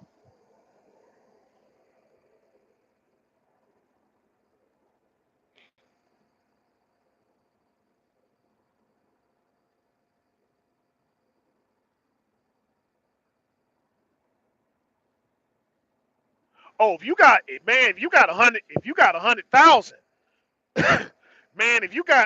100,000, man, shoot, dude, it's gonna be real. This gonna be a real simple transition for you, man. This you don't put the game on easy mode. If you got 100,000 saved up, yeah, you don't put the game on easy mode. You done did all the hard work. Yeah, you got 100,000, man. You can go either way you want to. Yeah, it's an oxymoron, right? Because you're going to spend money. Yeah, right. You're gonna spend. Yeah, you're gonna spend either way and stuff. It's just, I mean, when it comes to a truck, you're not really going to escape nothing. You're not really going to escape nothing. The price is going to be the price. So yeah, the price is going to be the price and stuff, man. So you saying, the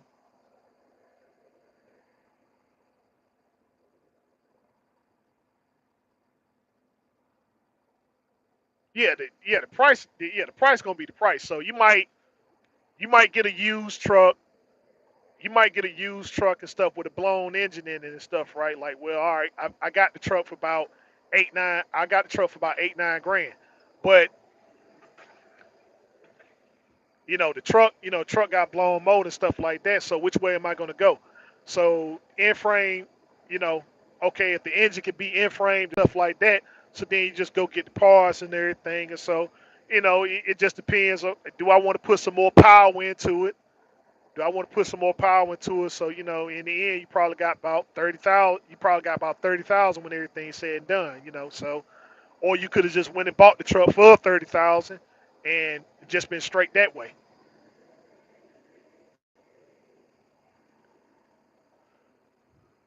Let's see. Put 50,000 down on the truck, loan me the other 50,000. That's yeah. Let's see. You got 100K. Don't buy a truck. Buy a house. Mm,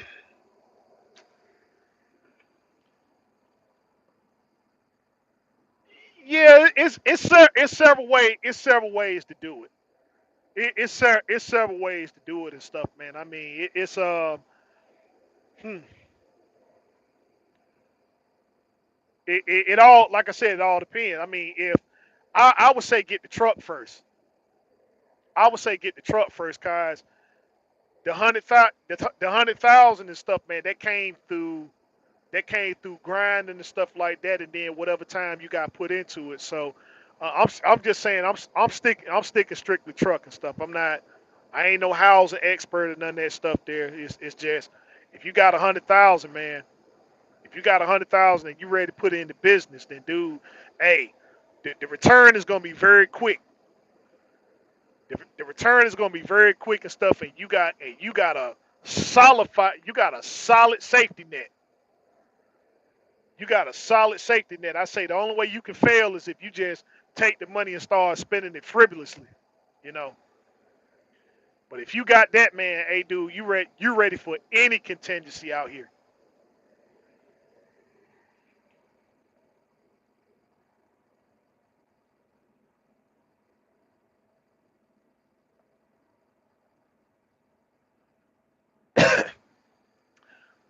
Yeah.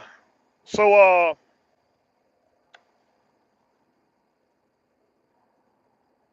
let me say this, and then we're gonna go ahead and wrap things up. I know this may be off. I know this may be off a little bit off subject, but it's like I said in my opening. Shout out to the fathers out here. Shout out to all the dads out here that's raising your children. I know it's tough. I know it's not a very it's not a very desirable position and stuff at times. It can be very hard, very tough. But and um,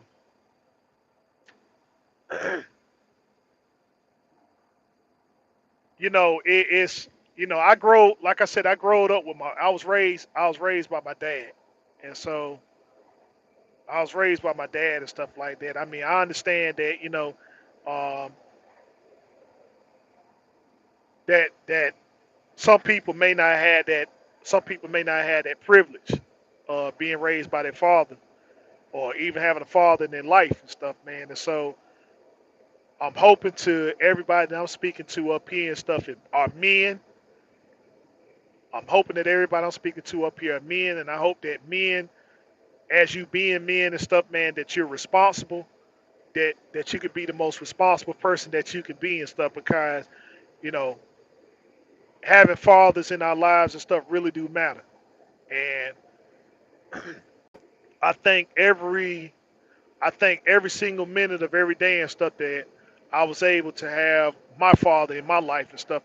And so for those, if your father, if your dad and stuff, if your parents are still around, man, if your parents are still here, you know, hey, do me a favor and stuff today. Do me a favor and stuff today or sometime this week and stuff, man. And uh, spend a little time with them. Spend a little time with them and stuff, man, and just let them know, hey, look, I appreciate everything you done, to get me here. If you can do that, if you can do that and stuff, I mean, for those who don't have parents and stuff anymore, I would certainly appreciate that and stuff. I mean, today is Sunday. If you can, you know, if you could take some time and stuff today, man, to if your parents are here and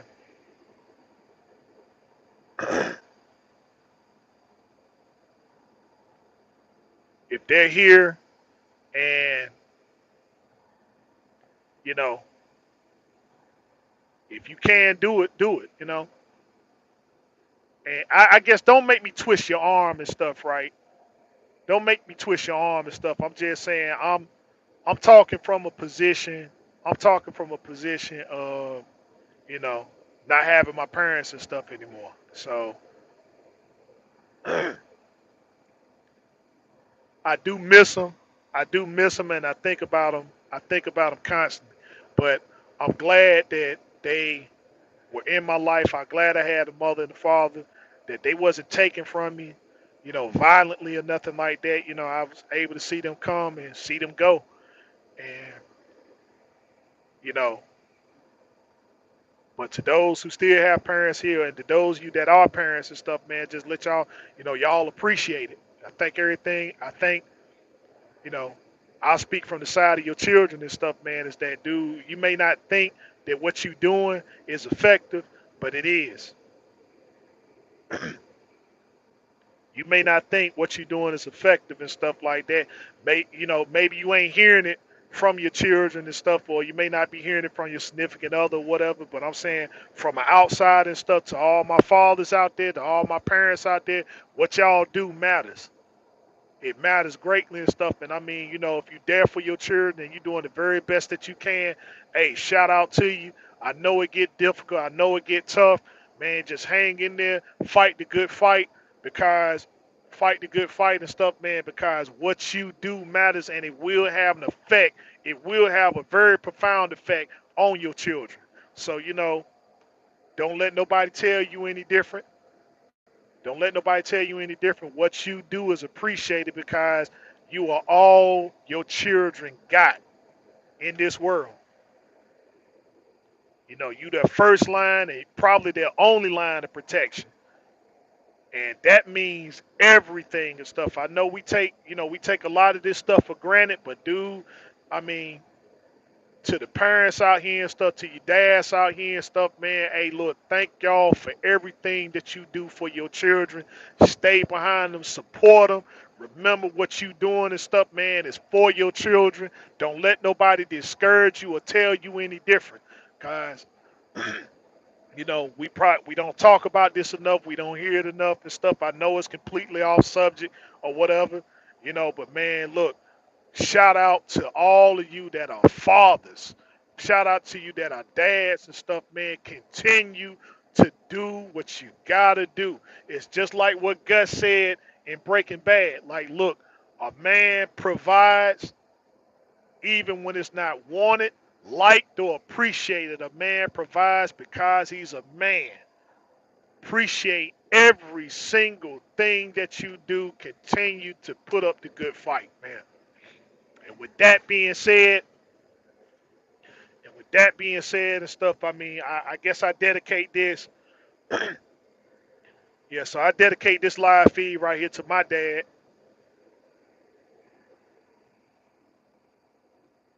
and not just my dad, but just fathers all over. You know,